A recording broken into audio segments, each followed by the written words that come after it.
and Grow Aquaponics Private Limited, Bengaluru. Before inviting him to deliver his talk, I'll take a moment to brief about him. Mr. Satyanarayana Amliso holds a bachelor degree in architecture from the Malnad College of Engineering, University of Mysore, and he began his career as an architect before dedicating himself fully to sustainable and integrated farming systems. Since 2009, he has been deeply involved in aquaponics research and development, integrating aquaculture with hydroponics to create chemical free, water efficient, and high yield farming systems. He has successfully executed aquaponics projects across Karnataka, Pondicherry, Lakshadweep, Sikkim, and Philippines, and has been organized and recognized nationally with several awards, including the Rotary BSE SME National Award for Excellence in Agricultural Development and the Innovation Aquaculture Stall Award at Matsya Mela 2015 and 2017. We are delighted to have him with us today to share his insights on grow sustainable farm and hybrid food farming. Thank you, sir, for joining us today. I now invite our coordinator to kindly welcome Mr. Satyanarayana, sir, with a gift.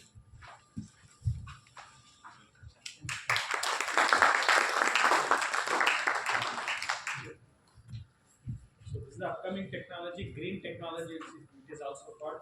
Okay. So Sir has got vast experience in international. Both the speakers, Govindra Satyanarayan, and one more speaker, Dr. Shiv Kumar, who is going to come. They have worked in the international level. They have got a lot of knowledge, so we can take up this knowledge how we can give a solution for this green technology. Over to you. Now, Satyanarayana, sir, will now deliver his lecture on grow sustainable farm and hybrid food farming.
Good morning, everybody. Thank you very much.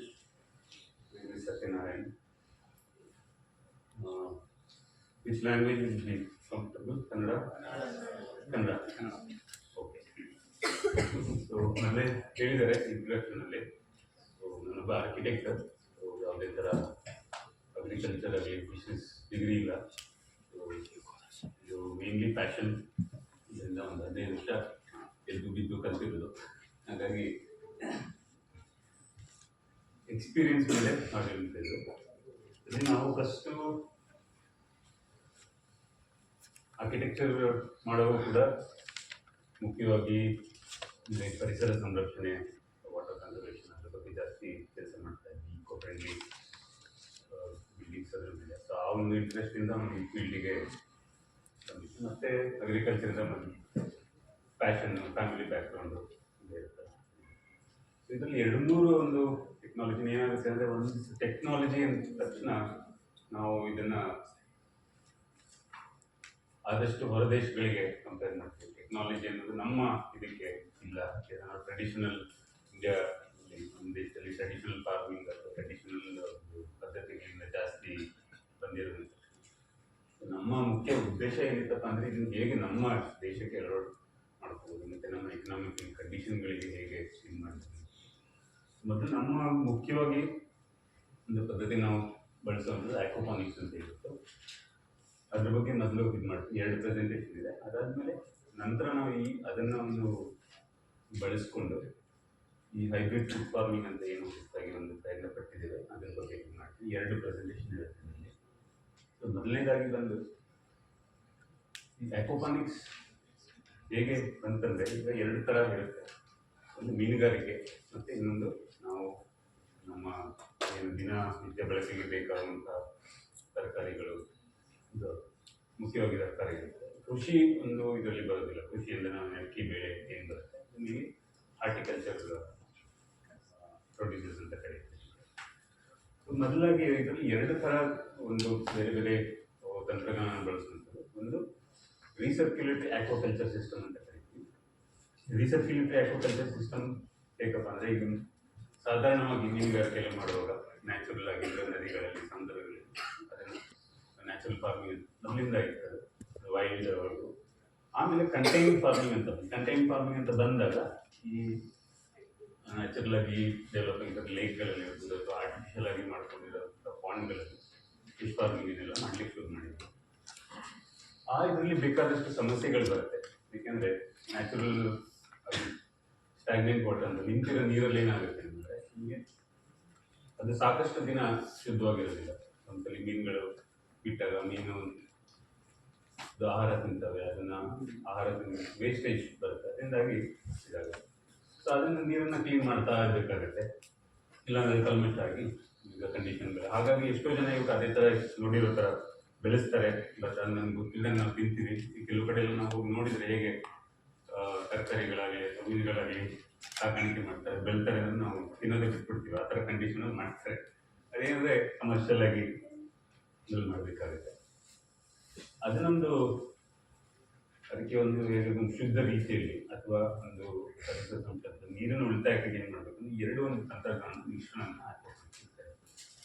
First ಮೊದಲಿಗೆ ಬಂದು ಆಕ್ವಾಕಲ್ಚರ್ನಲ್ಲಿ recirculatory aquaculture ಅಂತ ಈ ಕೆರೆಗಳಲ್ಲಿ, ಹೊಂಡಗಳಲ್ಲಿ ಅಥವಾ artificial ಪಾಂಡ್ದಲ್ಲಿ ನಮಗೆ ಒಂದು ನೀರನ್ನು ಶುದ್ಧೀಕರಣಗೊಳಿಸುವಂಥ ಒಂದು ಪದ್ಧತಿ ಇಲ್ಲದೆ ಇರೋ ಕಾರಣ ಇದನ್ನು 2 ಅದರಲ್ಲಿ ಇದ್ದಿದ್ದು ಅವಕಾಶಗಳು. ಒಂದು ಸಂಪೂರ್ಣ ನೀರನ್ನು ಆಗಾಗ ಬದಲಾಯಿಸ್ತಾ ಇರಬೇಕಾಗುತ್ತೆ. ಈಗಿರೋ ನೀರಿನ ಅಭಾವ, ನೀರಿನ ಕೊರತೆಯಿಂದಾಗಿ ಅದು ಸಾಕಷ್ಟು ಮತ್ತೆ ಎಕ್ಸ್ಪೆನ್ಸಿವ್ ಆಗ್ಬೋದು ಅಥವಾ ಸಾಧ್ಯತೆ ಇರ್ಬೋದು. ಮತ್ತೆ ಇನ್ನೊಂದು ಮೀನುಗಳಿಗೆ ನೀರಿನಲ್ಲಿ ಏನಾಗುತ್ತೆ ಅಂದರೆ ಒಂದು ಕರಗಿರುವಂಥ ಆಕ್ಸಿಜನ್ ಅವಶ್ಯಕತೆ ಇರುತ್ತೆ. ಮೀನುಗಳು ನೀರಲ್ಲಿ ಇರುವಾಗ ನಾವು ಊಟ ಹಾಕ್ತಿಲ್ಲ ಅಂದರೆ 1 ವಾರ ಬದುಕಿರ್ತಾರೆ. ಆದರೆ ಅದಕ್ಕೆ ನೀರಲ್ಲಿ ನಾವು ಈಗ ಮನುಷ್ಯರಿಗೆ ಉಸಿರಾಡ್ತೀವಿ ಗಾಳಿಯಿಂದ, ನೀರಿನಲ್ಲಿ ಮಿಶ್ರಣ ಆಗಿದೆ, ಡಿಸಾಲ್ವ್ ಆಕ್ಸಿಜನ್ ಅಂತ. ಅದರಿಂದಾಗಿ ಅದು ಜಾಸ್ತಿ ಅವಶ್ಯಕತೆ ಇರುತ್ತೆ. ಅದು ಹೇಗೆ ನಿಂತಿರೋ ನೀರಲ್ಲಿ ಮೀನು ಊಟ ಕೊಟ್ಟು ಅದನ್ನು ಬಳಸುವಾಗ ಕಡಿಮೆ ಆಗ್ತಾ ಬರುತ್ತೆ, ಡಿಪ್ಲೀಷನ್ ಅಂತ. ಸೊ ಅದನ್ನು ಸಂಪೂರ್ಣ ಬೆಳಕಿಗೆ ರೀಸರ್ಕ್ಯುಲೇಟರಿ ಆಕ್ವಾಕಲ್ಚರ್ ಅಂತ ಒಂದು ಶುರುವಾಯಿತು. ರೀಸರ್ಕ್ಯುಲೇಟರಿ ಆಕ್ವಾಕಲ್ಚರ್ಲಿ ಏನಂದರೆ ಒಂದು ಅದೇ ನೀರನ್ನು ಮರುಬಳಕೆ, ಒಂದು ಫಿಲ್ಟ್ರೇಷನ್ ಮುಖಾಂತರ ಅದನ್ನು ಫಿಲ್ಟರ್ ಮಾಡಿ ಮರುಬಳಕೆ ಮಾಡಿ ಅದನ್ನು ನೀರನ್ನು ಪುನರಾವರ್ತನೆ ಮಾಡಿ ಬಳಸುವಂಥ ಇದಕ್ಕೆ ಒಂದು ರೀಸರ್ಕ್ಯುಲೇಟರಿ ಆಕ್ವಾಕಲ್ಚರ್ ಶುರುವಾಯಿತು. ಇದರಲ್ಲಿ ಏನಪ್ಪ ಅಂದರೆ ಬರೀ ನೀರನ್ನು ಶುದ್ಧಿಗೊಳಿಸೋದಂತಲ್ಲ. ಇವಾಗ ನೀರಲ್ಲಿ ನಾವು ಮೀನು ಬಿಟ್ಟಿರೋ ಹಾಕಿರೋ ಊಟ ಅಥವಾ ಅದರ ಎಕ್ಸ್ಕ್ರೀಷನ್, ಅದರಿಂದ ಏನಾಗುತ್ತೆ ಅಂದರೆ 3 ಥರ ಒಂದು ಇದು ಸೊಲ್ಯೂಷನ್ ಬರುತ್ತೆ. 3 ಏನಪ್ಪ ಅಂತಂದರೆ ನೀವು 3 ಥರನೂ ಸಾಲಿಡ್ಸ್ ಅಂತ ಕರಿತೀವಿ. ಅದರಲ್ಲಿ ಏನಂತಾರೆ ಸೆಟಲಬಲ್ ಸಾಲಿಡ್ಸ್, ಹೆವಿ ಸಾಲಿಡ್ಸ್ ಅಂತ ಬರುತ್ತೆ. ಇನ್ನೊಂದು ಫ್ಲೋಟಿಂಗ್, ನೀರು ಬರೋದು, ಕೊಲೈಡರ್ ಬರುತ್ತೆ. 3ನೇದು ಬಂದು ಡಿಸಾಲ್ವ್ ಸಾಲಿಡ್ಸ್. ಡಿಸಾಲ್ವ್ ಸಾಲಿಡ್ಸ್ ಅಂತಂದರೆ ನಿಮಗೆ ಕೆಲವು ಟೈಮ್ ನೀವು ಈಗ ನೀರಲ್ಲಿ ಉಪ್ಪು ಅಥವಾ ಸಕ್ಕರೆ ಏನಾದ್ರು ಹಾಕಿದ್ರೆ ಅದು ಪೂರ್ತಿ ಸಂಪೂರ್ಣ ಕರಗೋದು. ನೀವು ಅದನ್ನು ಮತ್ತೆ ವಾಪಸ್ ತೆಗಿಲಿಕ್ಕಾಗುತ್ತೆ ಅಲ್ಲ, ಅನ್ಲೆಸ್ ಅದನ್ನು ಕಂಡೆನ್ಸ್ ಮಾಡಿ ಮತ್ತೆ ಏನಾದ್ರು ಬೇರೆ ಬೇರೆ ಕೆಲವು ಡಿಸಾಲ್ವ್ ಸಾಲಿಡ್ಸ್ ಅಂದರೆ ಮುಖ್ಯವಾಗಿ ಮೀನುಗಾರಿಕೆಗೆ ಹಾನಿಕಾರಕ. ಇದರಲ್ಲಿ ಅಮೋನಿಯಾ ಇರುತ್ತೆ, ಮೀಥೇನ್ ಇರುತ್ತೆ, ಕಾರ್ಬನ್ ಡೈಆಕ್ಸೈಡ್ ಇರುತ್ತೆ, ಹೈಡ್ರೋಜನ್ ಸಲ್ಫೇಟ್, ಈ ಥರ ಬೇಕಾದಷ್ಟು ಒಂದು ಹಾನಿಕಾರಕ ಒಂದು ಅಂಶ ಇದೆ. ಈ ಫಿಲ್ಟ್ರೇಷನ್ ಅಂತ ಮಾಡುವಾಗ ಅದರಲ್ಲಿ 2 ಥರ ಒಂದು ಫಿಲ್ಟ್ರೇಷನ್ ಮಾಡ್ತೀವಿ.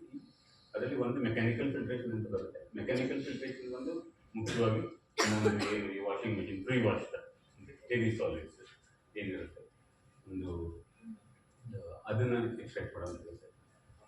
ಬಯಾಲಜಿಕಲ್ ಫಿಲ್ಟ್ರೇಷನ್ ಬಂದಾಗ biological filtration dissolve solids remove ಮಾಡೋದು.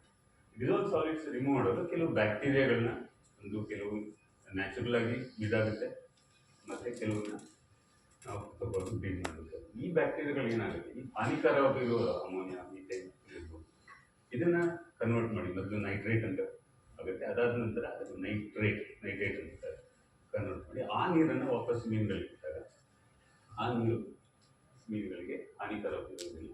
ಅದು ಇದೆ. ಇದರ ಉದ್ದೇಶ ಏನಾಯಿತು ಅಂದರೆ, ಒಂದು ನಮಗೆ ಕಡಿಮೆ ಒಂದು ಜಾಗದಲ್ಲಿ ಸೊ ಜಾಸ್ತಿ ಸಾಂದ್ರತೆ, ಹೈ ಡೆನ್ಸಿಟಿ ಒಂದು ಮೀನುಗಾರಿಕೆ ಮಾಡುವಂಥ ಒಂದು ಅವಕಾಶ ಸಿಗುತ್ತೆ. ಮತ್ತು ಬೇರೆ ಹೊರಗಿನ ಯಾವುದೇ ಥರ ಕಂಟ್ಯಾಮಿನೇಷನ್ ಆಗಲಿ, ಹೊರಗಿನ ನಾವು ನೀರು ಯೂಸ್ ಮಾಡಿದಾಗ ನಾವು ಹೊಳೆಯಿಂದ ಮಾಡ್ಬೋದು, ಬಾಯಿಯಿಂದ ತುಂಬ ಇರುತ್ತೆ. ಒಂದು ಬೋರ್ವೆಲಲ್ಲಿ ಒಂದು ನೋಡಬೇಕಂದ್ರೆ ಸಾಕಷ್ಟು ಶುದ್ಧಿಯಾದ ನೀರು, ಅದೇ ನೀವು ಯಾವುದೇ ಕೆರೆ ಇರ್ಬೋದು ಅಥವಾ ಬೇರೆ ಏನೇ ಒಂದು ಹೊರಗಡೆ ಇರುತ್ತೆ, ಒಂದು ಅದರಲ್ಲಿ ವೇಸ್ಟೇಜ್ ಇರ್ಬೋದು, ಹ್ಯೂಮನ್ ವೇಸ್ಟ್ ಇರ್ಬೋದು, ಫ್ಯಾಕ್ಟ್ರಿ ವೇಸ್ಟ್ ಇರ್ಬೋದು, ಈ ಪೊಲ್ಯೂಷನ್ ಇದಾಗಿ ನಾವು ಪೆಸ್ಟಿಸೈಡ್ಗಳು ಆ ಥರ ಇದು ಅದೇ ಒಂದು ಕಂಟೈನ್ ಇದು ಮಾಡುವಾಗ ನಮಗೆ ಅದರ ಹೊರಗಡೆಯಿಂದ ಯಾವ್ದು ಬರುತ್ತೆ. ಇದು ಒಂದು ಮೀನುಗಾರಿಕೆ ಇದರಿಂದ ಇದೆ. ನೆಕ್ಸ್ಟ್ ಏನಪ್ಪ ಅಂತಂದರೆ, ಈ ಆಕ್ವಾಪಾನಿಕ್ ಎಕ್ಸ್ಟ್ರಕ್ಷನ್ ಇನ್ನೊಂದು ಪದ್ಧತಿ. ಇದು ನಾವು ಸಾಯಿಲ್ ಮಣ್ಣಿನಲ್ಲಿ ಒಂದು ಟ್ರೆಡಿಷನಲ್ ಫಾರ್ಮಿಂಗ್ ಮೆಥಡಲ್ಲಿ ಮಣ್ಣಲ್ಲಿ ನಾವು ಕೃಷಿ ಮಾಡುವಂಥ ಪದ್ಧತಿ. ಈ ಪದ್ಧತಿಯಲ್ಲಿ ನಾಗುತ್ತೆ ಮಣ್ಣು ಆರೋಗ್ಯದಾಯಕನೇ, ಆದರೆ ಅದರಲ್ಲೂ ಕೂಡ ನಮಗೆ ಎಷ್ಟು ಬೇಕಾಗುವಂಥ ಇದಿರುತ್ತೆ. ಅದ್ರ ಜೊತೆಗೆ ಈಗೇನು ಸಾಯಿಲಲ್ಲಿ ಕೂಡ ನಮಗೆ ಬೇರೆ ಬೇರೆಯಾದಂಥ ಪ್ಯಾಥೋಜನ್ಸ್ ಇರ್ಬೋದು, ಆ ಥರದ್ದು ಸಮಸ್ಯೆಗಳು ಬರೋ ಸಾಧ್ಯತೆ ಇದೆ. ಈ ಸಾಯಿಲ್ಲೆಸ್ ಕೃಷಿ ಅಂದರೆ ಏನಾಗುತ್ತೆ, ಅದಕ್ಕೆ ಮಣ್ಣನ್ನ ಬಳಕೆ ಇಲ್ಲದೆ ಬರೀ ನೀರಿನಲ್ಲಿ, ಅಂದರೆ ನೀರಿನಲ್ಲಿ ಗಿಡಗಳು, ತರಕಾರಿಗಳು ಈ ಥರ ಒಂದು ಇದನ್ನು ಬೆಳೆದು ಅದಕ್ಕೆ ಕೃತಕವಾಗಿ ಬೇರಿಗೆ ನೇರವಾಗಿ ಒಂದು ಅದಕ್ಕೆ ಬೇಕಾಗುವಂಥ ಇದು ನಿಮಗೆ ನ್ಯೂಟ್ರಿಯೆಂಟ್ಸ್ ಅಂದರೆ ಒಂದು ಟೋಟಲ್ ಒಂದು 16 ಥರದ ನ್ಯೂಟ್ರಿಯೆಂಟ್ಸ್ ಬೇಕಾಗುತ್ತೆ ನಮಗೆ. ನೀವು ಗೊಬ್ಬರ ಅಥವಾ ಏನಂತ ಹಾಕ್ತೀವಿ ಅದನ್ನು ಕೃತಕವಾಗಿ ಕೊಡುವಂಥ ಹೈಡ್ರೋಪಾನಿಕ್ಸ್ ಅಂತ ಶುರು ಆಯಿತು. ಈ ಹೈಡ್ರೋಪಾನಿಕ್ಸಲ್ಲಿ ಏನಪ್ಪ ಅಂದರೆ, ಅದು ಮುಖ್ಯವಾಗಿ ರಾಸಾಯನಿಕ ಗೊಬ್ಬರಗಳನ್ನು ಅಂತ ಬೆಳೆಯೋದು. ನಮಗೆ ಮಣ್ಣಿಗೆ ಗೊಬ್ಬರ ಯೂರಿಯಾ ಇರ್ಬೋದು, DAP ಇರ್ಬೋದು, ನಾವು ಆ ಥರದ್ದನ್ನೊಂದು ಕೊಡ್ತಾರೆ. ಅದರ ಬದಲಾಗಿ ನೀರಿನಲ್ಲಿ ಕರಗುವಂಥ ಕೆಲವು ಇದನ್ನು ಶುರು ಮಾಡಿ ಕೊಡೋದು. ಈ ಎರಡು ಇದರಲ್ಲಿ ಆಕ್ವಾಪಾನಿಕ್ಸ್ ಹೇಗೆ ಬಂತಪ್ಪ ಅಂದರೆ, ಈ ಒಂದು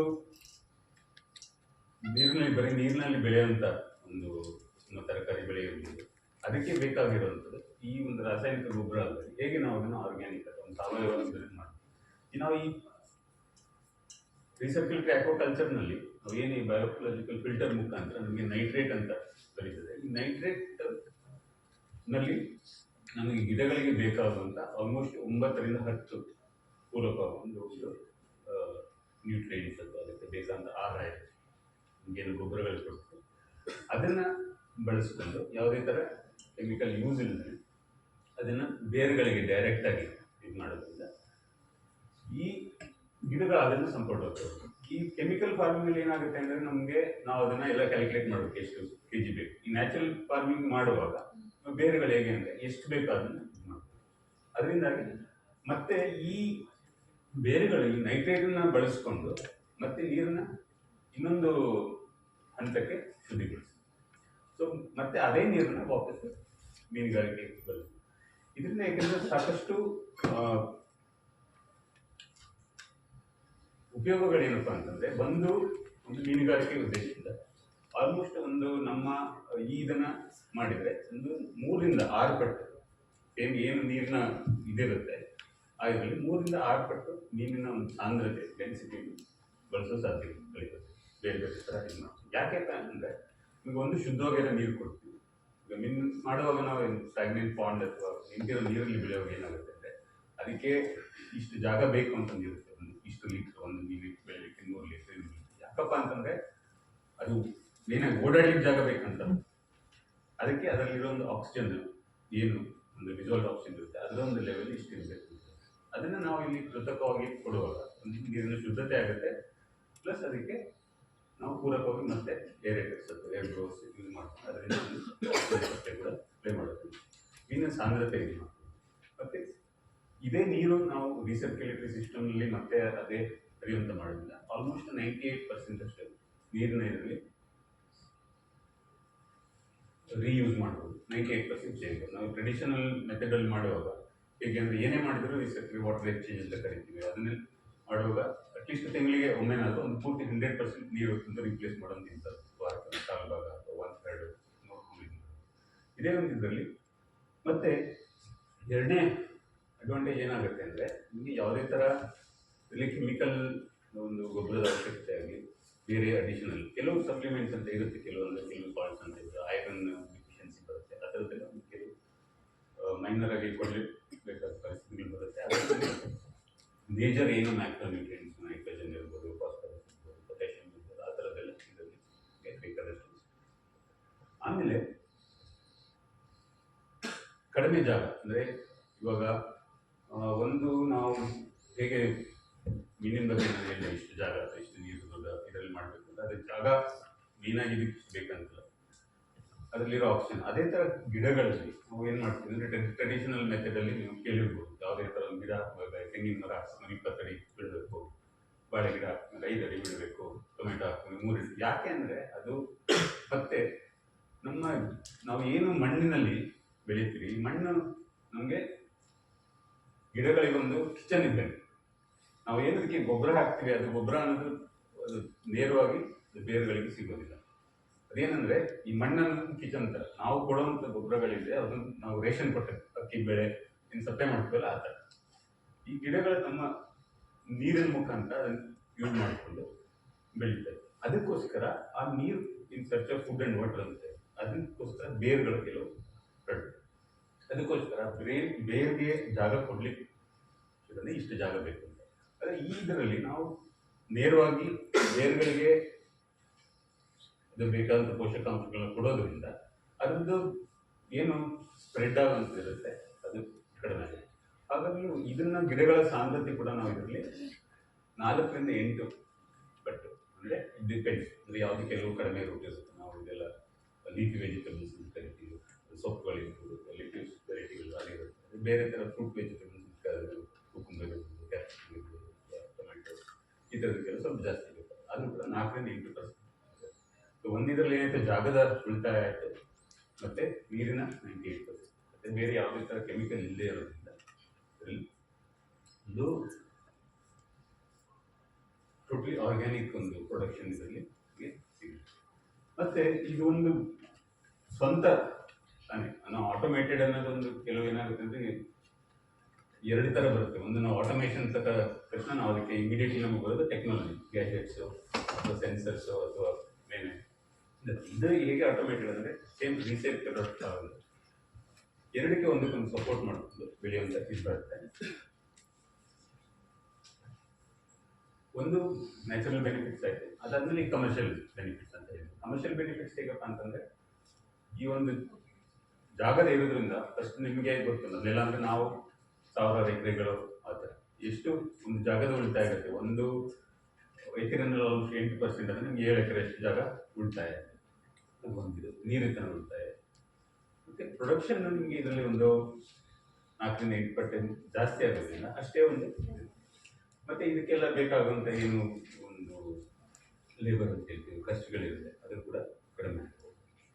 ಮತ್ತು ಆಟೋಮೇಟೆಡ್ ಸಿಸ್ಟಮ್ ಅಂತಂದರೆ ನಾವು ನ್ಯಾಚುರಲ್ ಆಗಿ ಅದನ್ನು ರೀಸರ್ಕ್ಯುಲೇಷನ್ ಆಗ್ತಾ ಇರೋದ್ರಿಂದ ಸೊ ಒಂದು ಮೇಂಟೆನೆನ್ಸ್ ಅಂತ ಇರುತ್ತೆ, ಪ್ರತಿದಿನ ಒಂದು ನೋಡ್ಕೊಳ್ಳೋಂಥ ಇರುತ್ತೆ. ಆ ಥರ ಇರೋದು ನಾವು ಡೈಲಿ ಮೇಂಟೆನೆನ್ಸ್ ಖರ್ಚುಗಳು ತುಂಬ ಕಡಿಮೆ ಇರ್ತದೆ. ಕಮರ್ಷಿಯಲ್ ಆಗಿ ಡಬಲ್ ಇನ್ಕಮ್ ಬೆನಿಫಿಟ್ಸ್ ಅಂತ ಕರಿತೀವಿ. ಒಂದು ಮೀನಿಂದ ಇರುತ್ತೆ, ಇನ್ನೊಂದು ವೆಜಿಟೇಬಲ್ಸ್ ಅಂತ ಕಮರ್ಷಿಯಲ್ ಬೆನಿಫಿಟ್ಸ್ ಅಂತ.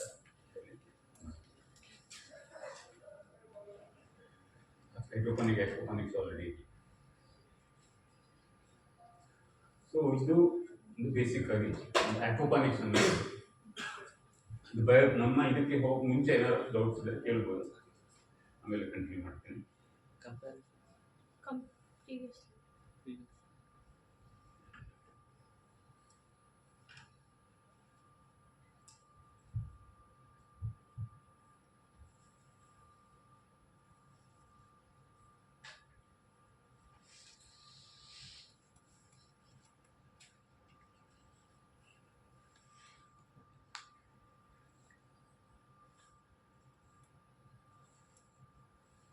ಮತ್ತು ಪ್ರೊಡ್ಯೂಸ್ನಲ್ಲಿ ಬಂದು ಆಕ್ವಾಪಾನಿಕ್ಸ್ನಲ್ಲಿ ಯಾವುದೇ ಥರ ಅಂದರೆ ಫ್ರೆಶ್ ವಾಟರ್, ಆರ್ನಮೆಂಟಲ್ ಇರ್ಬೋದು, ಎಡಿಬಲ್ ಇರ್ಬೋದು, ಇದರಲ್ಲಿ ಸೀ ವಾಟರ್ ಫಿಶ್ ಮಾಡಲಿಕ್ಕೆ ಆಗೋದಿಲ್ಲ. ಯಾಕೆಂದರೆ ಅದು ವೆಜಿಟೇಬಲ್ಸ್ ಬೆಳೀಲಿಕ್ಕೆ ಆಗೋದಿಲ್ಲ. ಯಾಕೆಂದರೆ ಅದರಲ್ಲಿ ಒಂದು ಸಾಲ್ಟ್ ಕಂಟೆಂಟ್ ಏನಿರುತ್ತೆ ಅದು ಹೈ ಇರೋದ್ರಿಂದ ಅದರಲ್ಲಿ ಯಾವುದೇ ಥರ ವೆಜಿಟೇಬಲ್ ಇದು ಮಾಡೋದಿಲ್ಲ. ಸೊ ಮುಖ್ಯವಾಗಿ ಫ್ರೆಶ್ ವಾಟರ್ ಇದು ಬರುತ್ತೆ. ಮತ್ತು ಇನಿಷಿಯಲಿ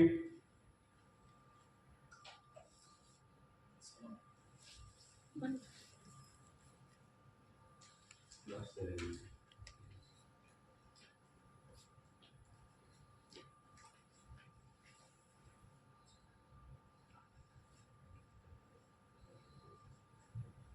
ವೆಜಿಟೇಬಲ್ಸ್ ಅಲ್ಲಿ ಬಂದು ಮತ್ತೆ ಮೊದಲಿಂದಾಗ ಒಂದು ಇದಿತ್ತು ನಾವು ಈ ಆಕ್ವಾಪಾನಿಕ್ಸ್ ಅಥವಾ ಹೈಡ್ರೋಪಾನಿಕ್ಸ್ ಎಲ್ಲ ಮಾಡುವಾಗ ಏನಾಗುತ್ತೆ ಅಂದ್ರೆ ಇದೆಲ್ಲ ಒಂದು ಹೊರದೇಶದಿಂದ ಬಂದಿರೋ ಟೆಕ್ನಾಲಜಿ ಅದರಿಂದ ಇದ್ರಲ್ಲಿ ಬರೀ ಲೆಟ್ಯೂಸ್ ಈ ತರ ಒಂದು ಇದು ಮಾಡ್ಬೋದು, ಈ ಸಲಾಡ್ಗೆಲ್ಲ ಇದು ಮಾಡ್ತಾರೆ ಆ ಥರ ಮಾತ್ರ ಮಾಡ್ಬೋದು.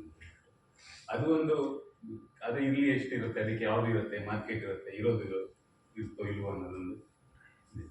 ಅದನ್ನ ನಾವು ಇದರಲ್ಲಿ ಆದಷ್ಟು ಯಾವುದೇ ತರ ಎಲ್ಲ ತರ ಆಲ್ಮೋಸ್ಟ್ ಒಂದು 50 ತರ ವೆಜಿಟೇಬಲ್ಸ್ನ ಇದರಲ್ಲಿ ಬೆಳಿಬೋದು.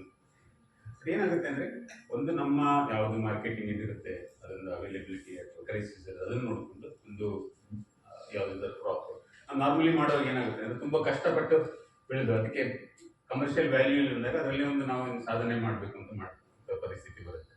ಅದಕ್ಕೋಸ್ಕರ ಕೆಲವನ್ನ ನಾವು ಸೆಲೆಕ್ಷನ್ ಮಾಡುವಾಗ ಎರಡಕ್ಕೆ ಪೂರಕವಾಗಿ ಯಾವ್ದು ಬರುತ್ತೆ ಆ ಥರದನ್ನು ಮಾಡ್ಬೋದು. ಅದರಲ್ಲಿ ಮೇನ್ ಆಗಿ 3 ಥರ ಇದು ಬರುತ್ತೆ. ಹರ್ಬ್ಸ್ ಬರುತ್ತೆ, ಮತ್ತೆ ಲೀಫಿ ವೆಜಿಟೇಬಲ್ಸ್, ಮತ್ತೆ regular fruit vegetables, complete any vegetable.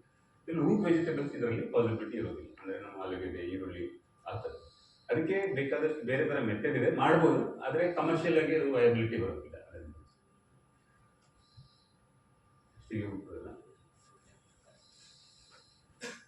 Maximize no. Yeah, maximize.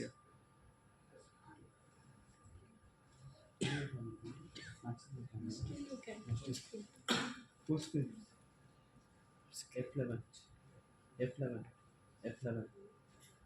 Click on F11. Click on F11.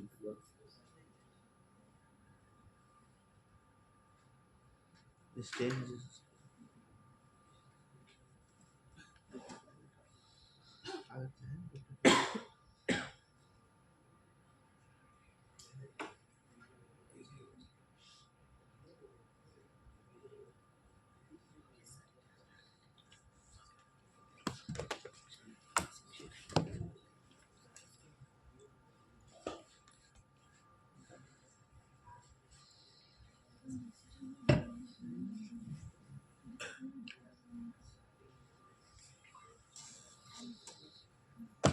So ಇದನ್ನ ನಾವೊಂದು ತಗೊಂಡು ಇದರಿಂದ ನೆಕ್ಸ್ಟ್ ಹಂತಕ್ಕೆ ಒಂದು ನಾವು ಹೈಬ್ರಿಡ್ ಫುಡ್ ಫ್ಯಾಕ್ಟ್ರಿ ಅಂತೇಳಿ ಒಂದು ಎಕ್ಸ್ಪೆರಿಮೆಂಟ್ನ ಶುರು ಮಾಡಿದ್ವಿ. ಇದರಲ್ಲಿ ಈ 3 ಒಂದು ಪದ್ಧತಿನ ನಾವು ಮಿಕ್ಸ್ ಮಾಡ್ತೀವಿ. ಒಂದು ಬಂದು ಆಕ್ವಾಪಾನಿಕ್ಸ್ ನ್ಯಾಚುರಲ್ ಆಗಿ ಫಿಶ್ ಮತ್ತೆ ಫಿಶ್ ಕಲ್ಚರ್,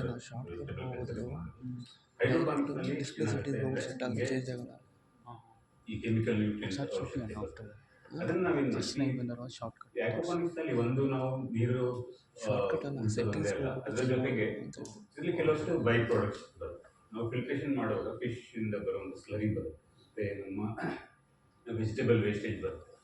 ಇದರಿಂದ ಬೇಕಾದಷ್ಟು ಬೈ ಪ್ರಾಡಕ್ಟ್ಸ್ ಇದು ಮಾಡ್ತೀವಿ. ಬೈ ಪ್ರಾಡಕ್ಟ್ಸ್ ಸ್ಲರಿ ಒಂದು ಫಿಶನ್ನು ಅದನ್ನು ಮಾಡಿ ಒಂದು ಪ್ರೊಸೆಸ್ ಮಾಡುವಾಗ ಅದನ್ನು ಒಂದು ಆರ್ಗ್ಯಾನಿಕ್ ಲಿಕ್ವಿಡ್ ನ್ಯೂಟ್ರಿಯೆಂಟ್ ಥರ ಯೂಸ್ ಮಾಡ್ತೀವಿ. ಮೊದಲಿದ್ದು ಏನಪ್ಪ ಅಂದರೆ ಅದನ್ನು ಜಾಸ್ತಿ ಡೈರೆಕ್ಟಾಗಿ ಅಪ್ಟೇಕ್ ಮಾಡೋದಿಲ್ಲ, ಮತ್ತು ಅದು ನ್ಯಾಚುರಲ್ ವೆಜಿಟೇಬಲ್ ವೇಸ್ಟೇಜ್ನ ಯೂಸ್ ಮಾಡಿಕೊಂಡು ಕಾಂಪೋಸ್ಟ್ ಮಾಡ್ಬೋದು. ಕಾಂಪೋಸ್ಟ್ ಮಾಡೋದ್ರಿಂದ ಆ ಕಾಂಪೋಸ್ಟಿಂದ ರೆಗ್ಯುಲರ್ ಫಾರ್ಮಿಂಗ್ ಏನಿದೆ, ಮೀಡಿಯಾ ಬೇಸ್ಡ್ ಫಾರ್ಮಿಂಗ್ ಅಂತ ಕರಿತೀವಿ, ವೆಟ್ ಬೇಸಲ್ಲಿ ಮಾಡೋವಂಥದ್ದು ಮೀಡಿಯಾ ಬೇಸ್ ಅಥವಾ ರೆಗ್ಯುಲರ್ ಸಾಯಿಲ್ ಬೇಸಲ್ಲಿ ಇದು ಮಾಡ್ತೀವಿ. ಅದು ಕಂಪ್ಲೀಟ್ ಆಗಿ 3 ಥರ ಇದು ಬರುತ್ತೆ. ಒಂದು ಡೈಜೆಸ್ಟಿಂಗ್ ಮಾಡುವಾಗ ಒಂದು ಸಾಲಿಡ್ ಬರುತ್ತೆ, ನಮಗೆ ಸ್ಲರಿ ಲೆವೆಲಲ್ಲಿ ಒಂದು ಬರುತ್ತೆ, ಸಾಲಿಡ್ ಕಾಂಪೋಸ್ಟಿಂಗ್ ಒಂದು ಬರುತ್ತೆ, ನೆಕ್ಸ್ಟ್ ಕಾಂಪೋಸ್ಟ್ ಟೀ ಅಂತ ಎಕ್ಸ್ಟ್ರಾಕ್ಟ್ ಆಗುತ್ತೆ. ಅದು ಏನಂತೆ ವಾಟರ್ ಕಂಟೆಂಟ್ ಇರುತ್ತೆ ಅದನ್ನು. ಆ ಕಾಂಪೋಸ್ಟ್ ಟೀ ಅನ್ನೋದು ಒಂದು 2 ಥರ ಅದರದ್ದು ಉಪಯೋಗ ಇರುತ್ತೆ. ಒಂದು ಆ್ಯಸ್ ಎ ಲಿಕ್ವಿಡ್ ಫರ್ಟಿಲೈಸರ್ ಥರ ಯೂಸ್ ಆಗುತ್ತೆ, ನೆಕ್ಸ್ಟ್ ಬಂದು ಅದು ಒಂದು ಪ್ಲಾಂಟಿನ ಒಂದು ಪ್ರೊಟೆಕ್ಷನ್. ನಾನು ಪೆಸ್ಟಿಸೈಡ್ ಅಂತ ಕರೆಯೋದಿಲ್ಲ, ಪೆಸ್ಟಿಸೈಡ್ ಅಂದರೆ ಅದಷ್ಟು ಇದೆ, ರೆಗ್ಯುಲರ್ ಒಂದು ಇಮ್ಯುನಿಟಿ ಬಿಲ್ಡಪ್ ಸಿಸ್ಟಮ್ ಅಂತ ಇರ್ಬೋದು. ರೆಗ್ಯುಲರ್ ಇದಕ್ಕೆ ನಾವು ಅದನ್ನು ಯೂಸ್ ಮಾಡಿ ಅದನ್ನು ಒಂದು 3 ಇದು ಮಾಡುವಾಗ ಇದರಲ್ಲಿ ಏನಾಗುತ್ತೆ, ಒಂದು ನಮ್ಮ ಕೆಮಿಕಲ್ ಕನ್ಸಂಪ್ಷನ್ನ ಕಂಪ್ಲೀಟ್ಲಿ ರಿಡ್ಯೂಸ್ ಮಾಡ್ಬೋದು ಈ ಬಯೋಪಾನಿಕ್ಸ್ ಮೆಥಡಲ್ಲಿ. ಇದಕ್ಕೆ ನಾವೊಂದು ಹೊಸದಾಗಿ ನಮ್ಮ ಇದರಲ್ಲಿ ಯಾಕಂದರೆ ಜಾಸ್ತಿ ಇದನ್ನು ಪಟ್ಟಿಲ್ಲ, ಯಾಕಂದರೆ ಎರಡನ್ನು ಸಪ್ರೇಟ್ ಇಟ್ಟಿದ್ರು ಮಾಡುವಾಗ ಆಕ್ವಾಪಾನಿಕ್ಸ್, ಹೈಡ್ರೋಪಾನಿಕ್ಸ್, ಈ ಬಯೋಪಾನಿಕ್ಸ್ ಅಂತ ಏನು ಕರಿತೀವಿ, ಈ ಒಂದು ಬೈ ಪ್ರಾಡಕ್ಟ್ಸ್ ಅಂತ ಏನು ಯಾವುದು ಇರುತ್ತೆ ಅಂದರೆ ಝೀರೋ ವೇಸ್ಟೇಜ್ ಅಂತ ಕ್ರಿಯೇಟ್ ಮಾಡಲಿಕ್ಕೆ ಕಾಂಪೋಸ್ಟ್ ಅನ್ನು ಮಾಡ್ತೀವಿ. ಅದನ್ನು ನಾವು ಈ ಹೈಡ್ರೋಪಾನಿಕ್ಸ್ ಮೆಥಡಲ್ಲಿ ಮಾಡುವಾಗ ಸೊ ಎರಡನ್ನು ನಾವು ಒಂದು ಕಾಂಬಿನೇಷನ್ ಮಾಡೋದು, ಹೈಡ್ರೋಪಾನಿಕ್ಸ್ ಪ್ಲಸ್ ಆಕ್ವಾಪಾನಿಕ್ಸ್, ಅದನ್ನು ಬಯೋಪಾನಿಕ್ಸ್ ಅಂತ ಹೇಳಿ. ಬೈ ಪ್ರಾಡಕ್ಟ್ಸಲ್ಲಿ ಬೇಕಾದಷ್ಟು ನಿಮಗೆ ಸಿಗುತ್ತೆ. ಪ್ಲಸ್ ಟು ಫರ್ಟಿಲೈಸರ್ ಫಿಲ್ಟ್ರೇಷನಲ್ಲಿ ಎಲ್ಲ ಮಾಡುವಾಗ ಬೇಕಾದಷ್ಟು ಸ್ಲಜ್ ಇದಾಗಿರುತ್ತೆ, ಅದರಲ್ಲಿ ರೆಗ್ಯುಲರ್ ಇರುತ್ತೆ. ಫಿಶ್ ಮೀಲ್ ವೇಸ್ಟೇಜ್ ಅಂತ ಫಿಶ್ ಮೀಲ್ ಅಂತ ಕೇಳಿರ್ತಾರೆ ಫಿಶ್ ಮೀಲ್ ಅಂತೀವಿ. ಈಗ ವೇಸ್ಟ್ ಆಗಿರುತ್ತೆ, ಒಂದು ಪ್ರೊಸೆಸ್ ಮಾಡುವಾಗ ವೇಸ್ಟೇಜ್ ಬರುತ್ತೆ ಅಥವಾ ಡೆಡ್ ಫಿಶ್ ಇರುತ್ತೆ, ಅದರಲ್ಲಿ ಸಾಕಷ್ಟು ಪ್ರೊಸೆಸಿಂಗ್ ಮಾಡಿ ಅದರಲ್ಲಿ ಲಿಕ್ವಿಡ್ ಪ್ಲಸ್ ಸಾಲಿಡ್ ಫರ್ಟಿಲೈಸರ್ನ ಇದರಿಂದ ಏನಾಗುತ್ತೆ ಅಂದರೆ ನಮಗೆ ಟೋಟಲಿ ಏನನ್ನು ನಾವು ಒಂದು ಸಾಧಿಸಬೇಕು ಅಂದ್ಕೊಂಡ್ರೆ completely zero wastage plus zero carbon foot print technology ಅಂತ ಇದಕ್ಕೆ ಇದು ಮಾಡ್ಬೋದು. ನಾವು ಯಾವುದಕ್ಕೆ ಅಂದರೆ ಪರಿಸರದಿಂದ ಏನಾಗುತ್ತೆ ಅಂದರೆ ಯಾವುದೇ ಥರ ನಾವು ಒಂದು ವೇಸ್ಟೇಜ್ ಆಗಲಿ ಅಥವಾ ಕಷ್ಟವನ್ನು ನಾವು ವಾಪಸ್ ಕೊಡ್ತೇವೆ. ಇಲ್ಲಿ ಒಂದು ವೇಸ್ಟೇಜ್ ಬಂದು ಇನ್ನೊಂದಕ್ಕೆ ಒಂದು ಸಪೋರ್ಟಿವ್ ಆಗಿ ಅದನ್ನು ಯೂಸ್ ಮಾಡೋದಾಗುತ್ತೆ. ಇದು ರೆಗ್ಯುಲರ್ ಆಗಿ ಇದನ್ನು ಕಾಂಬಿನೇಷನ್ ಮಾಡೋದು ಇದಕ್ಕೊಂದು ಹೈಬ್ರಿಡ್ ಫುಡ್ ಫ್ಯಾಕ್ಟ್ರಿ ಅಂತ ನಮ್ಮ ಒಂದು ಸಣ್ಣದಾಗಿರ್ತದೆ. ಇದೇನು ತುಂಬ ದೊಡ್ಡ ವರ್ಡ್ ಅಂದ್ಕೊಳ್ಳಿ, ನಾವು ಇಟ್ಟಿರೋ ಒಂದು ಹೆಸರಷ್ಟೇ ಇದಕ್ಕೆ. ಅದರಲ್ಲಿ ಆ ಥರ ಒಂದು ರೆಗ್ಯುಲರ್ ಇರ್ತದೆ. ಮತ್ತು ನಾವು ಇದನ್ನೆಲ್ಲ ಮಾಡುವಾಗ ನೆಕ್ಸ್ಟ್ ರೈನ್, ನಿಮಗೆ ಬೆಸ್ಟ್ ಸೋರ್ಸ್ ಆಫ್ ವಾಟರ್ ಏನಪ್ಪ ಅಂದರೆ ರೈನ್ ವಾಟರ್ ಹಾರ್ವೆಸ್ಟಿಂಗ್. ನಾವು ಇದೆಲ್ಲ ಪ್ರೊಟೆಕ್ಟೆಡ್ ಕಲ್ಟಿವೇಷನಲ್ಲಿ ಮಾಡ್ತೀವಿ, ಇದನ್ನು ರೈನ್ ವಾಟರ್ ಬರುತ್ತೆ. ಗ್ರೀನ್ ಹೌಸ್ ಇದ್ರಲ್ಲಿ ಮಾಡುವಾಗ ಅದರಿಂದ ನ್ಯಾಚುರಲ್ ಆಗಿ ಬೇಕಷ್ಟು ರೈನ್ ಕಲೆಕ್ಟ್ ಆಗುತ್ತೆ. ಅದೇ ನೀರನ್ನು ಇದು ಮಾಡುವಾಗ ಬೇರೆ ಬೋರ್ವೆಲ್ ಆಗಲಿ ಅಥವಾ ಇದಕ್ಕಾಗಿ ನಾವು ಡಿಪೆಂಡೆನ್ಸಿ ಕಡಿಮೆ ಆಗುತ್ತೆ. ಟೋಟಲ್ ಒಂದು ಸೆಲ್ಫ್ ಡಿಪೆಂಡೆನ್ಸಿಯಿಂದಾಗಿ. ಬಟ್ ಇದರ ಪ್ರಾಡಕ್ಟ್ಸಲ್ಲಿ ಬೇಕಾದಷ್ಟು ಇದಿರುತ್ತೆ. ನೆಕ್ಸ್ಟ್ ಲೆವೆಲ್ ಬಂದೇನಂತೆ ನಾವು ಇದನ್ನು ವ್ಯಾಲ್ಯೂ ಅಡಿಷನ್ ಅಂತ ಕರೀತೀವಿ. ವ್ಯಾಲ್ಯೂ ಅಡಿಷನ್ ಅಂದರೆ ಡೈರೆಕ್ಟ್ ಕೆಲವೆಲ್ಲ ಡೈರೆಕ್ಟ್ ಇದಿರುತ್ತೆ, ಫಿಶ್ ಇರ್ಬೋದು ಅಥವಾ ವೆಜಿಟೇಬಲ್ಸ್ ಇರ್ಬೋದು. ಮತ್ತು ಪ್ರೊಸೆಸಿಂಗ್ ಅಂತ ಬರುತ್ತೆ, ಡ್ರೈಯಿಂಗ್ ಇರುತ್ತೆ, ಮತ್ತು ಕೆಲವು ಫ್ರೋಝನ್ ಬರುತ್ತೆ. ಮತ್ತು ಹರ್ಬ್ಸಲ್ಲಿ ಮೇಯ್ನಾಗಿ ಬಂದಾಗ ಬೇಕಾದಷ್ಟು ಅದರಲ್ಲಿ ಬರುತ್ತೆ, ಪೌಡರ್ ಫಾರ್ಮಲ್ಲಿ ಇದು ಮಾಡ್ಬೋದು. ಸೊ ಫಿಶಲ್ಲಿ ಕೂಡ ವ್ಯಾಲ್ಯೂಯೇಷನ್ ಇರುತ್ತೆ, ಫಿಲೇಜ್ ಇರುತ್ತೆ, ಬೇರೆ ಬೇರೆ ಥರ ಅದನ್ನು ಚಾನಲ್ಸ್ ಆಗಿ ಹೇಗೆ ಮಾಡೋದು ಒಂದು ಸೆಲ್ಫ್ ಸಸ್ಟೈನಬಲ್ ಒಂದು ಮೆಥಡಲ್ಲಿ ಇದು ಮಾಡಿ ಇದನ್ನು ಜಸ್ಟ್ ನಮ್ಮ ಕಂಪನಿ ವೈಫ್ ಇಲ್ಲೇ ಇದ್ದಾರೆ. ಸೊ ಇಬ್ಬರು ಸೇರಿ ಮಾಡಿದಂತೆ ಒಂದು 15 ವರ್ಷ ಆಯಿತು. ಹಾಗೆ ಜಾಸ್ತಿ ತುಂಬ ದೊಡ್ಡದಾಗಿ ಮಾಡ್ಕೊಂಡಿಲ್ಲ. ಗೊತ್ತಲ್ಲ ನಿಮ್ಗೆ ಒಂದು ಟೀಮ್ ಅಂತ ತಕ್ಷಣ 20 ಜನದ್ದು ಫೋಟೋ ಕೊಟ್ಟು ಟೈ ಎಲ್ಲ ಹಾಕೊಂಡಿರ್ತಾರೆ. ನಾವು ಕರೆದೇನಂದರೆ we are both are head labours ಅಂತ. ಹೆಸರಿಗೆ ಕೆಲವು ಕಂಪನಿಗಳಲ್ಲಿ ಹೇಳಬೇಕಾಗುತ್ತೆ CEO ಅದು ಇದು ಅಂತ. ಬಟ್ ಬೇಸಿಕಲಿ ಫೀಲ್ಡ್ ವರ್ಕರ್ ಅವರು ಬೇರೆ ಟೆಕ್ನಿಕಲ್ ಮಾರ್ಕೆಟಿಂಗ್ ನೋಡ್ಕೋತಾರೆ. ನಂದೇನಪ್ಪ ಅಂದರೆ ಫೀಲ್ಡಲ್ಲಿ ಕೆಲಸ ಮಾಡೋಂಥದ್ದು. ಕೆಲವು ಪ್ರಾಜೆಕ್ಟ್ಸ್ ಆಲ್ರೆಡಿ ಹೇಳ್ದಂಗೆ ಇಂಟ್ರೊಡಕ್ಷನ್ ಹೇಳ್ದಂಗೆ projects these are the images. What is the growth rate, sir? ಯಾವ್ದು ಹೇಳಿ? ಇವಾಗ ಹೈಡ್ರೋಫೋನಿಕ್ಸ್ ಅಕ್ವಾಫೋನಿಕ್ಸ್ ಯೂಸ್ ಮಾಡಿ ಇವಾಗ ಏನೋ ಒಂದು ವೆಜಿಟೇಬಲ್ ಗ್ರೋ ಮಾಡ್ತೀವಿ ಅಂದರೆ ಓಕೆ, ಅದು ಟ್ರೆಡಿಷನಲ್ ಮೆಥಡ್ಕಿನ್ನ ಅಂದರೆ ಪೀರಿಯಡ್ ಆಫ್ ಸೀಡಿಂಗ್ ಅಂದರೆ ಬರೋ ತನಕ ಎಷ್ಟು ಟೈಮ್ ತಗೊಳುತ್ತೆ? ಕ್ವಶನ್. ಇದರಲ್ಲಿ ಏನಂದರೆ ಅದನ್ನು ನಾನು ಮಿಸ್ ಮಾಡಬೇಕು, ನೀವು ಕೇಳಿದ್ರೆ ರೇಟ್ ಆಫ್ ಗ್ರೋತ್. ಈಗ ನಾನು ಮೊದಲೇ ಹೇಳಿದಂಗೆ ನೀವು ಒಂದು ಸಾಯಿಲಲ್ಲಿ ಮಾಡಬೇಕಂದ್ರೆ ಅದು roots have to prepare the food ಅಂದರೆ ಅವನು ಪ್ರಿಪೇರ್ ಮಾಡಿಕೊಂಡು ಅಲ್ಲಿ ಕೆಲಸ ಇರುತ್ತೆ. ಇಲ್ಲಿ ನಾವು ಏನು ಮಾಡುವಾಗ ರೂಟ್ಸಿಗೆ ಡೈರೆಕ್ಟಾಗಿ ಅಂದರೆ ನ್ಯೂಟ್ರಿಯನ್ಸ್ ಸಪ್ಲೈ ಮಾಡುವಾಗ there energy is completely save. ಆ ಎನರ್ಜಿ ಏನಿದೆ ಮೇಲ್ಗಡೆ ಗ್ರೋತಿಗೆ ಇರ್ತದೆ, ಲೀಫ್ ಇರ್ಬೋದು, ಫೋಲಿಯೇಜ್ ಇರ್ಬೋದು, ಅದರಲ್ಲಿ ಗ್ರೋತಿಗೆ ಇರ್ತದೆ. ಸೊ ರೂಟ್ಸ್ ಕೆಲಸ ಏನಿದೆ ಕಂಪ್ಲೀಟ್ಲಿ ನಿಲ್ಲಾಗಿದೆ. ಅದರಿಂದಾಗಿ ಇದರಲ್ಲಿ 30 to 40% ಗ್ರೋತ್ ರೇಟ್ ಜಾಸ್ತಿ ಇರುತ್ತೆ. ಸೊ ಎರಡೂ ಸಿಸ್ಟಮ್ ಇರುತ್ತೆ.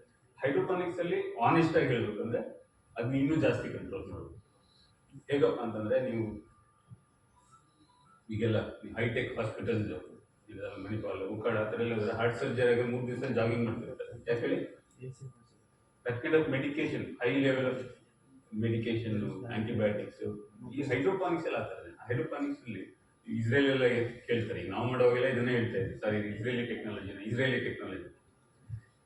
ಟೆಕ್ನಾಲಜಿ ಅಂತಿಲ್ಲ, ಇಸ್ರೇಲಿಂದ ಇದಾಗಿದ್ದಲ್ಲ. ಬಟ್ ಅವ್ರೇನಪ್ಪ ಅಂದರೆ ಈ ಒಂದು ಹೈಡ್ರೋಪಾನಿಕ್ಸ್ ಕೆಮಿಕಲ್ ಇದರಲ್ಲಿ ಪ್ರತಿಯೊಂದು ಅದಕ್ಕೆ ಬೇಕಾಗುವಂಥ ಇಷ್ಟು ಒಂದು ಮೈಕ್ರೋ ಲೆವೆಲಲ್ಲಿ ಮಾಡಿ ಗ್ರೋತ್ ಇರ್ಬೋದು, ಅದರದ್ದು ಸೈಜ್ ಇರ್ಬೋದು, ಕಲರ್ ಇರ್ಬೋದು, ಎಲ್ಲ ಇದು ಮಾಡ್ತಾರೆ. ಬಟ್ ಅದು ಅಲ್ಲಿಗಿಂತ ಮುಂದೆ ಹೋಗಿ ಗೊತ್ತಲ್ಲ, ಅದು ತುಂಬಾ ಬಯಾಲಜಿಕಲಿ ಮಾಡಿಫೈಡ್ಗೆಲ್ಲ ಬಂದು ಆಮೇಲೆ ಕೆಲವೆಲ್ಲ ಬ್ಯಾನ್ ಆಯಿತು, ಕೆಲವು ಯೂಸ್ ಮಾಡೋಕ್ಕಾಗಲ್ಲ, ಅದರಿಂದ ಹೆಲ್ತ್ ಇದರಿಂದ ಇದಾಗುತ್ತೆ ಎಷ್ಟೋ ಸರಿ. ಸೊ ಅದು ಬಟ್ ಇದರಲ್ಲಿ ಜನರಲ್ ಆಗಿ ನಾವು ಕೊಡುವಾಗ 30 to 40% ಗ್ರೋತ್ ರೇಟ್ ಜಾಸ್ತಿ ಇರುತ್ತೆ, ಸ್ಪೀಡ್ ಅಪ್ ಆಗುತ್ತೆ, not as fast as hydroponics. So so ಕೆಲವು ವೆಜಿಟೇಬಲ್ಸ್ ಎಲ್ಲ ಇಟ್ಕೊಂಡು 21 ಡೇಸ್ ಟು ಟೇಬಲ್ ಅಂತೆಲ್ಲ ಪ್ರಾಮಿಸ್ ಮಾಡ್ತಾರೆ, but that is not advisable to do. ಅದನ್ನು ಅಷ್ಟು ಕಂಟ್ರೋಲ್ ಮಾಡಿ ಆ ಥರ ನ್ಯಾಚುರಲ್ ಆಗಿ ಮಾಡುವಾಗ ಎರಡು ಮುಖ್ಯವಾಗಿ, ಒಂದು ನಾವು ಡೈರೆಕ್ಟ್ ಕಾನ್ಸಂಟ್ರೇಟೆಡ್ ಆಗಿ ಒಂದು ಹೈ ಇದಿರುತ್ತೆ ಜನರಲ್ ಹೈ ವ್ಯಾಲ್ಯೂ ಅಂತ ನಾವು ರೆಗ್ಯುಲರ್ ಆಗಿ ಏನು ಕೊಡ್ತೀವಿ ಗೊಬ್ಬರ. ಟ್ರೆಡಿಷನಲ್ ಫಾರ್ಮಿಂಗ್ ಕೇಳಿದ್ರೆ ಈಗ ಸಗಣಿ ಗೊಬ್ಬರ ಅಂತ ಕರಿತೀವಿ, ಕುರಿ ಗೊಬ್ಬರ, ಕೋಳಿ ಗೊಬ್ಬರ, ಈ ಥರದ್ದೆಲ್ಲ ದೇರ್ ಆಲ್ ಒಂಥರ ರಾ ಮೆಟೀರಿಯಲ್. ಈ ಒಂದು ನಾವು ಆಕ್ವಾಪಾನಿಕ್ಸ್ ಮೆಥಡಲ್ಲಿ ಇಟ್ಸ್ ಆಲ್ರೆಡಿ ನಿಮಗೆ ಒಂದು ಬ್ರೂಡ್ ಟೀ ಅಂತ ಕರೀಬೋದು. ಅದರಲ್ಲಿ ಏನಿರುತ್ತೆ ಎಲ್ಲ ಎಕ್ಸ್ಟ್ರಾಕ್ಟ್ ಮಾಡಿ ಡೈರೆಕ್ಟ್ಲಿ ರೆಡಿ ಟು ಅವೈಲೇಬಲ್ ಅಂತ. Regular other kind of organic ಮೆನ್ಯೂರಲ್ಲಿ ಏನಾಗುತ್ತೆ ಆಲ್ಮೋಸ್ಟ್ 3 months ತಗೊಳುತ್ತೆ. ಅದು ಫೈನಲ್ ಆಗಿ ನಮ್ಮ ವೆಜಿಟೇಬಲ್ಸ್ಗೆ ಏನಪ್ಪ ಅಂತಂದರೆ ನಾವು ಆರ್ಗ್ಯಾನಿಕ್ ಇನ್ಆರ್ಗ್ಯಾನಿಕ್ ಅಂತ ಗೊತ್ತಿರಲ್ಲ. ಫೈನಲಿ ಅದಕ್ಕೆ ಬೇಕಾಗೋದು ನೈಟ್ರೋಜನ್ ಅಯಾನು, ಫಾಸ್ಫರಸ್ ಅಯಾನು, ಪೊಟ್ಯಾಷಿಯಮ್, ಏನು ನ್ಯೂಟ್ರಿಯೆಂಟ್ಸ್ ಇದು ಅಯಾನಿಕ್ ರೂಪದಲ್ಲಿ ತಗೊಳ್ಳೋದು. ಈ ಒಂದು ಬ್ರೂವಿಂಗ್ ಅಂತ ಮಾಡುವಾಗ ಡೈರೆಕ್ಟ್ ಸಿಗೋದ್ರಿಂದ ಆ ಗ್ರೋತ್ ರೇಟ್ ಆಬ್ವಿಯಸ್ಲಿ ಜಾಸ್ತಿ ಆಗುತ್ತೆ. ಆಲ್ಮೋಸ್ಟ್ 40% ನಿಮಗೆ ಇದರಲ್ಲಿ ಜಾಸ್ತಿ ಇರುತ್ತೆ. Same with the yield also. ಅದಕ್ಕೆ ಹೇಳ್ತೀವಿ almost 4 to 8 times can increase. So best and success crops ಇದರಲ್ಲಿ ಯಾವುದಿದೆ ಸರ್? ನಾನು ಹೇಳಿದಂಗೆ ಸಕ್ಸಸ್ ಕ್ರಾಪ್ಸ್ ಅಂದಾಗ ನಿಮಗೆ ಯಾವ್ದು ಬೇಕಾದ್ರೂ ಮಾಡಬೇಕು ಹೇಳಿದ್ರೆ ನಾವು ಫಸ್ಟ್ ಮಾಡುವಾಗ ಇಲ್ಲಿ ಸಕ್ಸಸ್ ಆಗಲ್ಲ, it is not for India, ನಿಮಗೆ ಬೇರೆ ಕಡೆ ರಿಲೇಟಿವ್ಸ್ ಬರುತ್ತೆ ಅಂತೇಳಿ. ಇದರಲ್ಲಿ ಇನಿಷಿಯಲ್ ಹಾರ್ಟಿಕಲ್ಚರ್ ಕ್ರಾಪ್ಸ್, ನಿಮಗೆ ತೆಂಗಿನ ಮರ ಕಮರ್ಷಿಯಲಿ ವ್ಯಾಬಲ್ ಆಗುತ್ತೆ. ರೆಗ್ಯುಲರ್ ವೆಜಿಟೇಬಲ್ ಕ್ರಾಪ್ಸ್ ಅಂತೇಳಿ 3 ಥರ ತಗೋತೀವಿ.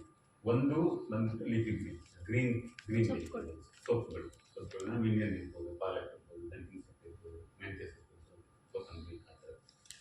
ಪ್ಲಸ್ ನಮ್ಮ ಸಲಾಡ್ ಲೆಟ್ಯೂಸ್ ಇರುತ್ತೆ, so salad, salary, parsley, chains, ಅದರಲ್ಲಿ 100 ಥರ ಇರುತ್ತೆ. ಇದರಲ್ಲಿ ಏನಕ್ಕೆ ಒಂದು ಇದು ಬರುತ್ತೆ, ದೇರ್ ಆರ್ ಬೇಸಿಕಲಿ ಅವ್ರಿಗೆ ನೈಟ್ರೋಜನ್ ರಿಚ್ ಇದೆ. ಬೇರೆ ಥರ ಅಂತ ಒಂದು ಮೈಕ್ರೋ ನ್ಯೂಟ್ರಿಯೆಂಟ್ಸ್ ಆಗಲಿ, ಪೊಟ್ಯಾಷಿಯಮ್ ಇರ್ಬೋದು, ಆ ಥರದ್ದೆಲ್ಲ ಜಾಸ್ತಿ ರಿಕ್ವೈರ್ಮೆಂಟ್ ಇರೋದು ಲೀಫಿ. ಇದು ಒಂದು ಕ್ಯಾಟಗರಿ, ಅದು ಬೇಗ ಬರೋಂಥದ್ದು ಇರುತ್ತೆ, ಮತ್ತು ಇದೇ ಫಾಸ್ಟ್ ಬರೋದು. ಬಟ್ ಇದೆಲ್ಲ ಏನಾಗುತ್ತೆ ಅಂದರೆ ಇನ್ನೊಂದೇನು ಒನ್ ಟೈಮ್, ಇದರಲ್ಲಿ ಏನಾಗುತ್ತೆ ಒನ್ ಟೈಮ್ ಹಾರ್ವೆಸ್ಟ್ ಅಂತ ಕರೀತೀವಿ. ಒನ್ ಟೈಮ್ ಅಂದರೆ ಒಂದೇ ಸಲ ಬೆಳೆದ್ರೆ ಒಂದು 30 days 40 days ಮತ್ತೆ ನಿಮಗೆ seeding. So easy to grow, easy to less problem. ಎರಡನೇ ಕ್ಯಾಟಗರಿ ಒಂದು 3 ಥರ category.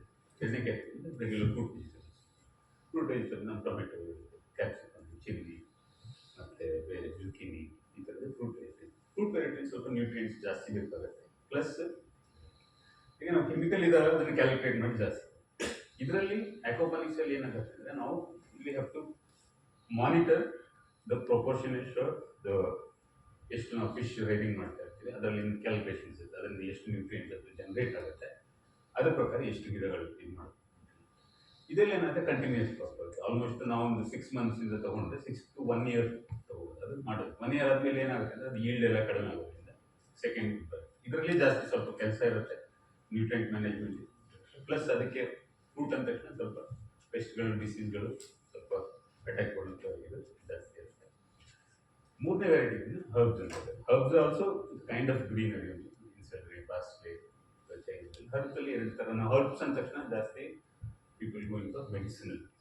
In medicinal herbs, now what we are talking about culinary herbs. Culinary herbs ಅಂದರೆ ಈಗ ನಾವು ಇದು ಮಿಂಟ್ ಇರ್ಬೋದು, ನಾವು ಏನು ನಮ್ಮ ಇಂಡಿಯನ್ ಇದರಲ್ಲಿ ಕೊರಿಯಂಡರ್, ಮಿಂಟ್ ಇರುತ್ತೆ. ಇದು ಮೇನ್ ವೆಜಿಟೇಬಲ್ ಅಲ್ಲ, it goes for flavour, seasoning, pudding use ಆಗುತ್ತೆ. ಅದೇ ಥರ ಇದರಲ್ಲಿ ವೆಹಿಕಲ್, ಸೆಲ್ರಿ, ಪಾರ್ಸ್ಲೆ ಇದರಲ್ಲಿ ಇದೇನಂದ್ರೆ ಫ್ಲೇವರ್, ಸೀಸನಿಂಗ್, ಫುಡ್ ಇದೆ. ಹರ್ಬ್ಸಲ್ಲಿ ಜಾಸ್ತಿ. ಹರ್ಬ್ಸ್ ಏನಕ್ಕೆ ಜಾಸ್ತಿ ನಾವು ಪ್ರಮೋಟ್ ಮಾಡ್ತಾ ಇದ್ದೀವಿ ಅಂದರೆ ಅಗೇನ್ ವ್ಯಾಲ್ಯೂ ಡಿಶ್. ಈ ವೆಜಿಟೇಬಲ್ಸ್ ಅಂದರೆ ಅದು ಡೈರೆಕ್ಟ್, ನೀವು ಲೆಟ್ಯೂಸ್ ಅಂದರೆ ಡೈರೆಕ್ಟ್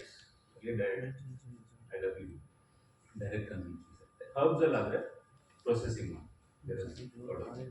ಪೌಡ್ರಿಂಗ್ ಇರುತ್ತೆ, ಡಿಹೈಡ್ರೇಟೆಡ್, ಡ್ರೈ ಇರುತ್ತೆ, ಫ್ರೋಸನ್ ಇರುತ್ತೆ, ಪೇಸ್ಟ್ ಟೈಪ್ ಇರುತ್ತೆ. ಆ ಥರದ್ದು ಆದ್ದರಿಂದ ವ್ಯಾಲ್ಯೂ ಅಡಿಷನ್ ಮಾಡುವಾಗ ಅದರಲ್ಲಿ ಇನ್ಕಮ್ ಜನರೇಷನ್ ಬೇರೆ ಬೇರೆ ಥರ ಆಪ್ಷನ್ಸ್ ಇರುತ್ತೆ. So one question, sir. Sir, any difference in the shelf life of the end product, sir? Because it is grown completely in the moisture-based environment, no? So, due to excess moisture content, any difference in the shelf life of the end product? ನೋಡಿ, ಅದು ಒಂದು ನನ್ನ ಪ್ರಕಾರ ತಪ್ಪು ಕಲ್ಪನೆ ಇದೆ. ಈ moisture content ಅಂತ ಏನು ಹೇಳ್ತೀವಲ್ಲ, it is totally to separate ಇರುತ್ತೆ. ಅಂದರೆ ಈ ಒಂದು ಮೆಥಡಲ್ಲಿ ಕೂಡ ಓನ್ಲಿ ರೂಟ್ಸ್ ಆರ್ ಅಂದರೆ ಕಂಪ್ಲೀಟ್ಲಿ ಸರ್ಕ್ಯುಲೇಟ್ ಆಗ್ತಾ ಇರುತ್ತೆ ಮತ್ತು ಅದಕ್ಕೆ ಬೇಕಾದಂಥ ಎಕ್ಸ್ಟ್ರಾ ಆಕ್ಸಿಜನ್ ಸಪ್ಲೈ ಇರುತ್ತೆ. ಹಾಗಾಗಿ ಮಾಯಿಶ್ಚರ್ ಕಂಟೆಂಟಲ್ಲಿ ಇದಿಲ್ಲ. ಇನ್ನೊಂದು ಬರಬೇಕಂದ್ರೆ ಈ ಕಂಟ್ರೋಲ್ಗಿಂತ ಓಪನ್ನಲ್ಲಿ ಈ ಮಾಯಿಶ್ಚರನ್ನು ಈ ಯಾವುದೇ ಪ್ಲಾಂಟ್ಸ್ ವೆಜಿಟೇಬಲ್ಸ್ಗೆ ಟೆಂಪ್ರೇಚರ್ಗಿಂತ ಹ್ಯುಮಿಡಿಟಿ ಅಂತಂದರೆ ರಿಲೇಟಿವ್ ಹ್ಯುಮಿಡಿಟಿ ಅಂತ ಕರಿತೀವಿ. ಅಂದರೆ ಏನನ್ನು ಒಂದು ಗಾಳಿನಲ್ಲಿ ಎಷ್ಟು ಒಂದು ಮಾಯಿಶ್ಚರ್ ಅಥವಾ ನೀರಿನ ಅಂಶ ಡಿಸಾಲ್ವ್ ಇರುತ್ತೆ ಅದಕ್ಕೆ ಅದು ಜಾಸ್ತಿ ಬೇಕಾಗುತ್ತೆ.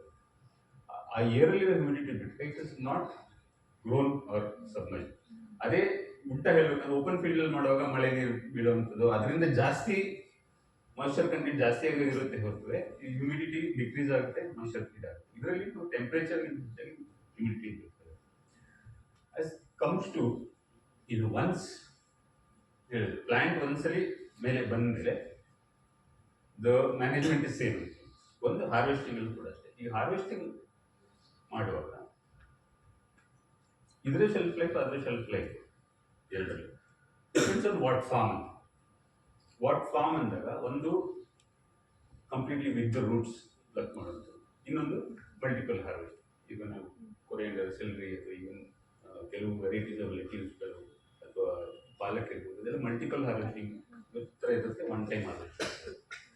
ಈ ಮಲ್ಟಿಪಲ್ ಹಾರ್ವೆಸ್ಟಿಂಗ್ ಮಾಡುವಾಗ ಆಗ ನಿಮಗೆ ವಾಟರ್ ಕಂಟೆಂಟ್ ಮಾಯಿಶ್ಚರ್ ನೋಡ್ಕೋಬೇಕು. ಬಟ್ ವಿತ್ ದ ರೂಟ್ಸ್ ಕೆಲವು live vegetables once they harvested with the roots ಅವಾಗ ಅದರದ್ದು ಒಂದು ಏನು ಮಾಯಿಶ್ಚರ್ ಕಂಟೆಂಟ್ ಇರುತ್ತೆ ಬೇಗ ರೆಡ್ಯೂಸ್ ಆಗೋದು. It takes a longer time. So that shelf life increase. So ಲ್ಯಾಂಡಲ್ಲಿ ಮಾಡುವಾಗ ಇಟ್ಸ್ ಡೈರೆಕ್ಟ್ಲಿ ಎಕ್ಸ್ಪೋಸ್ಡ್. ನಾವು ಡೈರೆಕ್ಟ್ಲಿ ಒಂದು ಅದನ್ನು ಕಟ್ ಮಾಡಿ either it has to get in to our blast feeding system. But here you already have the extra, so there is a small edge. ಈ shelf life ಜಾಸ್ತಿ. So chopped ಆಗಿ cut ಮಾಡಿದಾಗ both are same, ಅದರಲ್ಲಿ ಜಾಸ್ತಿ difference. So ಇವಾಗ aquaponics ಅಲ್ಲಿ ನೀವು ಅದನ್ನ ಯೂಸ್ ಮಾಡ್ತಾ ಇರ್ತೀರಲ್ಲ ಸರ್, ಅದು ಸೊ ಅದರದ್ದು ಮಿನರಲ್ಸ್ ಅದರದ್ದು ಇದೆಲ್ಲ ಇದು ಪ್ಲಾಂಟ್ಸ್ ಯೂಸ್ ಮಾಡ್ಕೊಳುತ್ತೆ. ಸೊ ಅದಕ್ಕೆ ನೀವು ಆರ್ಗ್ಯಾನಿಕ್ ಆಗಿ ಇನ್ನೊಂದು ಅದಕ್ಕೆ ರೀಸೈಕ್ಲಿಂಗ್ ಮಾಡ್ತೀರಾ, ಲೈಕ್ ಇಲ್ಲ ಕಂಪ್ಲೀಟ್ ವಾಟರ್ ಡೈನ್ ಮಾಡ್ಬಿಟ್ಟು ಅದನ್ನ ಹೆಂಗೆ ಸರ್ ಅದನ್ನ? ಈಗ ನೋಡಿ ಅಕ್ವಾಫೋನಿಕ್ಸ್ ನಲ್ಲಿ ನಿಮಗೆ ವಾಟರ್ ಯಾವತ್ತೂ ಚೇಂಜ್ ಮಾಡೋಕ್ಕೆ ಇಲ್ಲ. ಓಕೆ, ಆಯ್ತಲ್ಲ. ಇದು ಹೇಗೆ ಅಂತಂದ್ರೆ ಎಷ್ಟು ಹಳೇದಾಗುತ್ತೋ ಅಷ್ಟು ರಿಚ್ ಆಗುತ್ತೆ. ಅದರಲ್ಲಿ ಏನಾದ್ರು ಈ ಬಯೋ ಇದಿರುತ್ತಲ್ಲ, ನಾವು ಅದರಲ್ಲಿ ಏನಂತಂದ್ರೆ ಬಯೋಫಿಲ್ಮ್ ಅಂತ ಪಾಲಿಫ್ಲೋರಾ ಬಯೋಫಿಲ್ಮ್ ಅಂತ. ಈ ಬಯೋಫಿಲ್ಮ್ ಅನ್ನೋದು ಈ ಬ್ಯಾಕ್ಟೀರಿಯಾ ಕೋಟಿಂಗ್ ಡೆವಲಪ್ ಆಗ್ತಾನೆ ಇರುತ್ತೆ ಅಂತಲ್ಲ. ಹೇಗೆ ಅಂತಂದ್ರೆ ನೀವು ಒಂದು ಸಣ್ಣ ಎಕ್ಸಾಂಪಲ್ ಕೊಡ್ಬೇಕು ಅಂದ್ರೆ ಅಕ್ವೇರಿಯಂ ಮನೇಲಿ ಮೀನು ಸಾಕ್ತೀರ ಆಯ್ತಲ್ಲ. ಪ್ರತಿ ಸಂಡೇ ಟೈಮ್ ಇರ್ತಂದ್ರೆ ಬಿಸಿನೀರು ಹಾಕ್ತೀವಿ, ಮೀನನ್ನು ಇಟ್ಬಿಟ್ಟು ಎಲ್ಲ ಚೆನ್ನಾಗಿ ಬಿಸಿನೀರು ಸೋಪ್ ಹಾಕಿ ತೊಳಿತಾರೆ. ತೊಳೆದ್ಬಿಟ್ಟು ಹೊಸ ನೀರು ಹಾಕ್ತೀರ, ಮೀನು ಬಿಡ್ತೀರ, ಸತ್ತೋಗುತ್ತೆ ಆಯ್ತಲ್ಲ. ಯಾಕೆ ಅಂದರೆ ಅದೊಂದು ಅಲ್ಲಿ ಒಂದು ಬ್ಯಾಕ್ಟೀರಿಯಲ್ ಸಿಸ್ಟಮ್ ಒಂದು ಕೋಟಿಂಗ್ನ ಫಾರ್ಮ್ ಆಗಿರುತ್ತೆ. ಅದರಿಂದಾಗಿ ಬೆನಿಫಿಷಿಯಲ್ ಬ್ಯಾಕ್ಟೀರಿಯಾಗಳು ಇರೋದ್ರಿಂದ ಅದಕ್ಕೆ ಬೇಕಾಗುತ್ತೆ. ಅದೇ ಥರ ಈ ಒಂದು ಅಕ್ವಾಫೋನಿಕ್ ಸಿಸ್ಟಮ್ ಏನಿದೆ, ಹೋಲ್ ಸಿಸ್ಟಮ್ ಬರೀ ಫಿಶ್ ಟ್ಯಾಂಕ್ ಮಾತ್ರ ಅಲ್ಲ. ಈಗ ನಾವು ಈ ಪೈಪ್ಗಳು ಇರ್ಬೋದು ಅಥವಾ ಗ್ರೋ ಬೆಡ್ಸ್ ಅಂತ ಇರ್ಬೋದು, ಇದರಲ್ಲಿ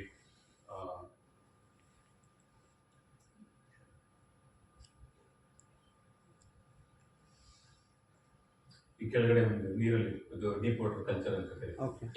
ಇದರಲ್ಲಿ ಏನಾಗುತ್ತೆ, ಕಂಪ್ಲೀಟ್ ಸಿಸ್ಟಮ್ ಅಲ್ಲಿ ಎಲ್ಲ ಸರ್ಫೇಸ್ ಮೇಲೂ ಕೂಡ ಪ್ರತಿಯೊಂದು ಸರ್ಫೇಸ್ ಮೇಲೂ ಕೂಡ ಈ ಒಂದು ಬಯೋಫಿಲ್ಮ್ ಅಂತ ಫಾರ್ಮ್ ಆಗಿರುತ್ತೆ. ನಾವು ಅದನ್ನು ಡಿಸ್ಟರ್ಬ್ ಮಾಡೋದಷ್ಟು ನಿಮಗೆ 1 ರಿಂದ 1.5 ತಿಂಗಳು ಅದು time ತಗೊಳ್ಳುತ್ತೆ bacteria regenerate.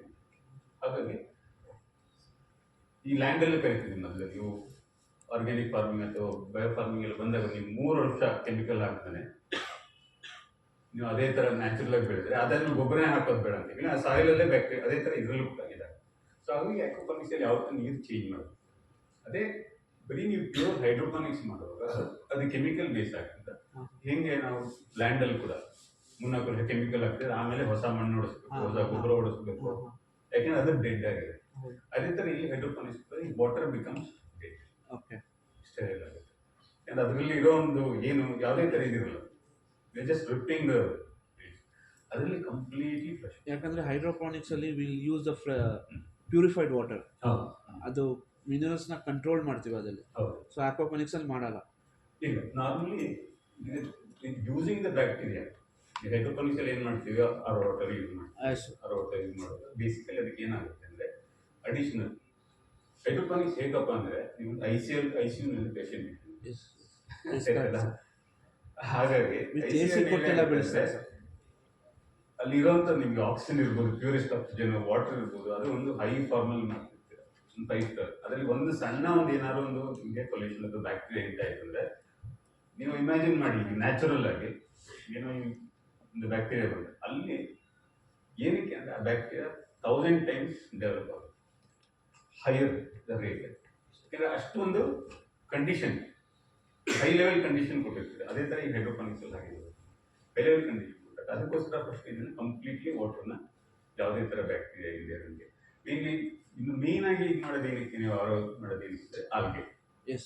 Algae Bloom ಬರುತ್ತೆ, ಆಲ್ಗೆ ಬ್ಲೂಮ್ ಬರಬಾರ್ದು. ಅದನ್ನು ಇಲ್ಲಿ ಆ ಥರ ಮಾಡಿದಷ್ಟು ನಿಮಗೆ ಪ್ರತಿದಿನ ಆಗಲ್ಲ natural cycle. So old the better. Okay.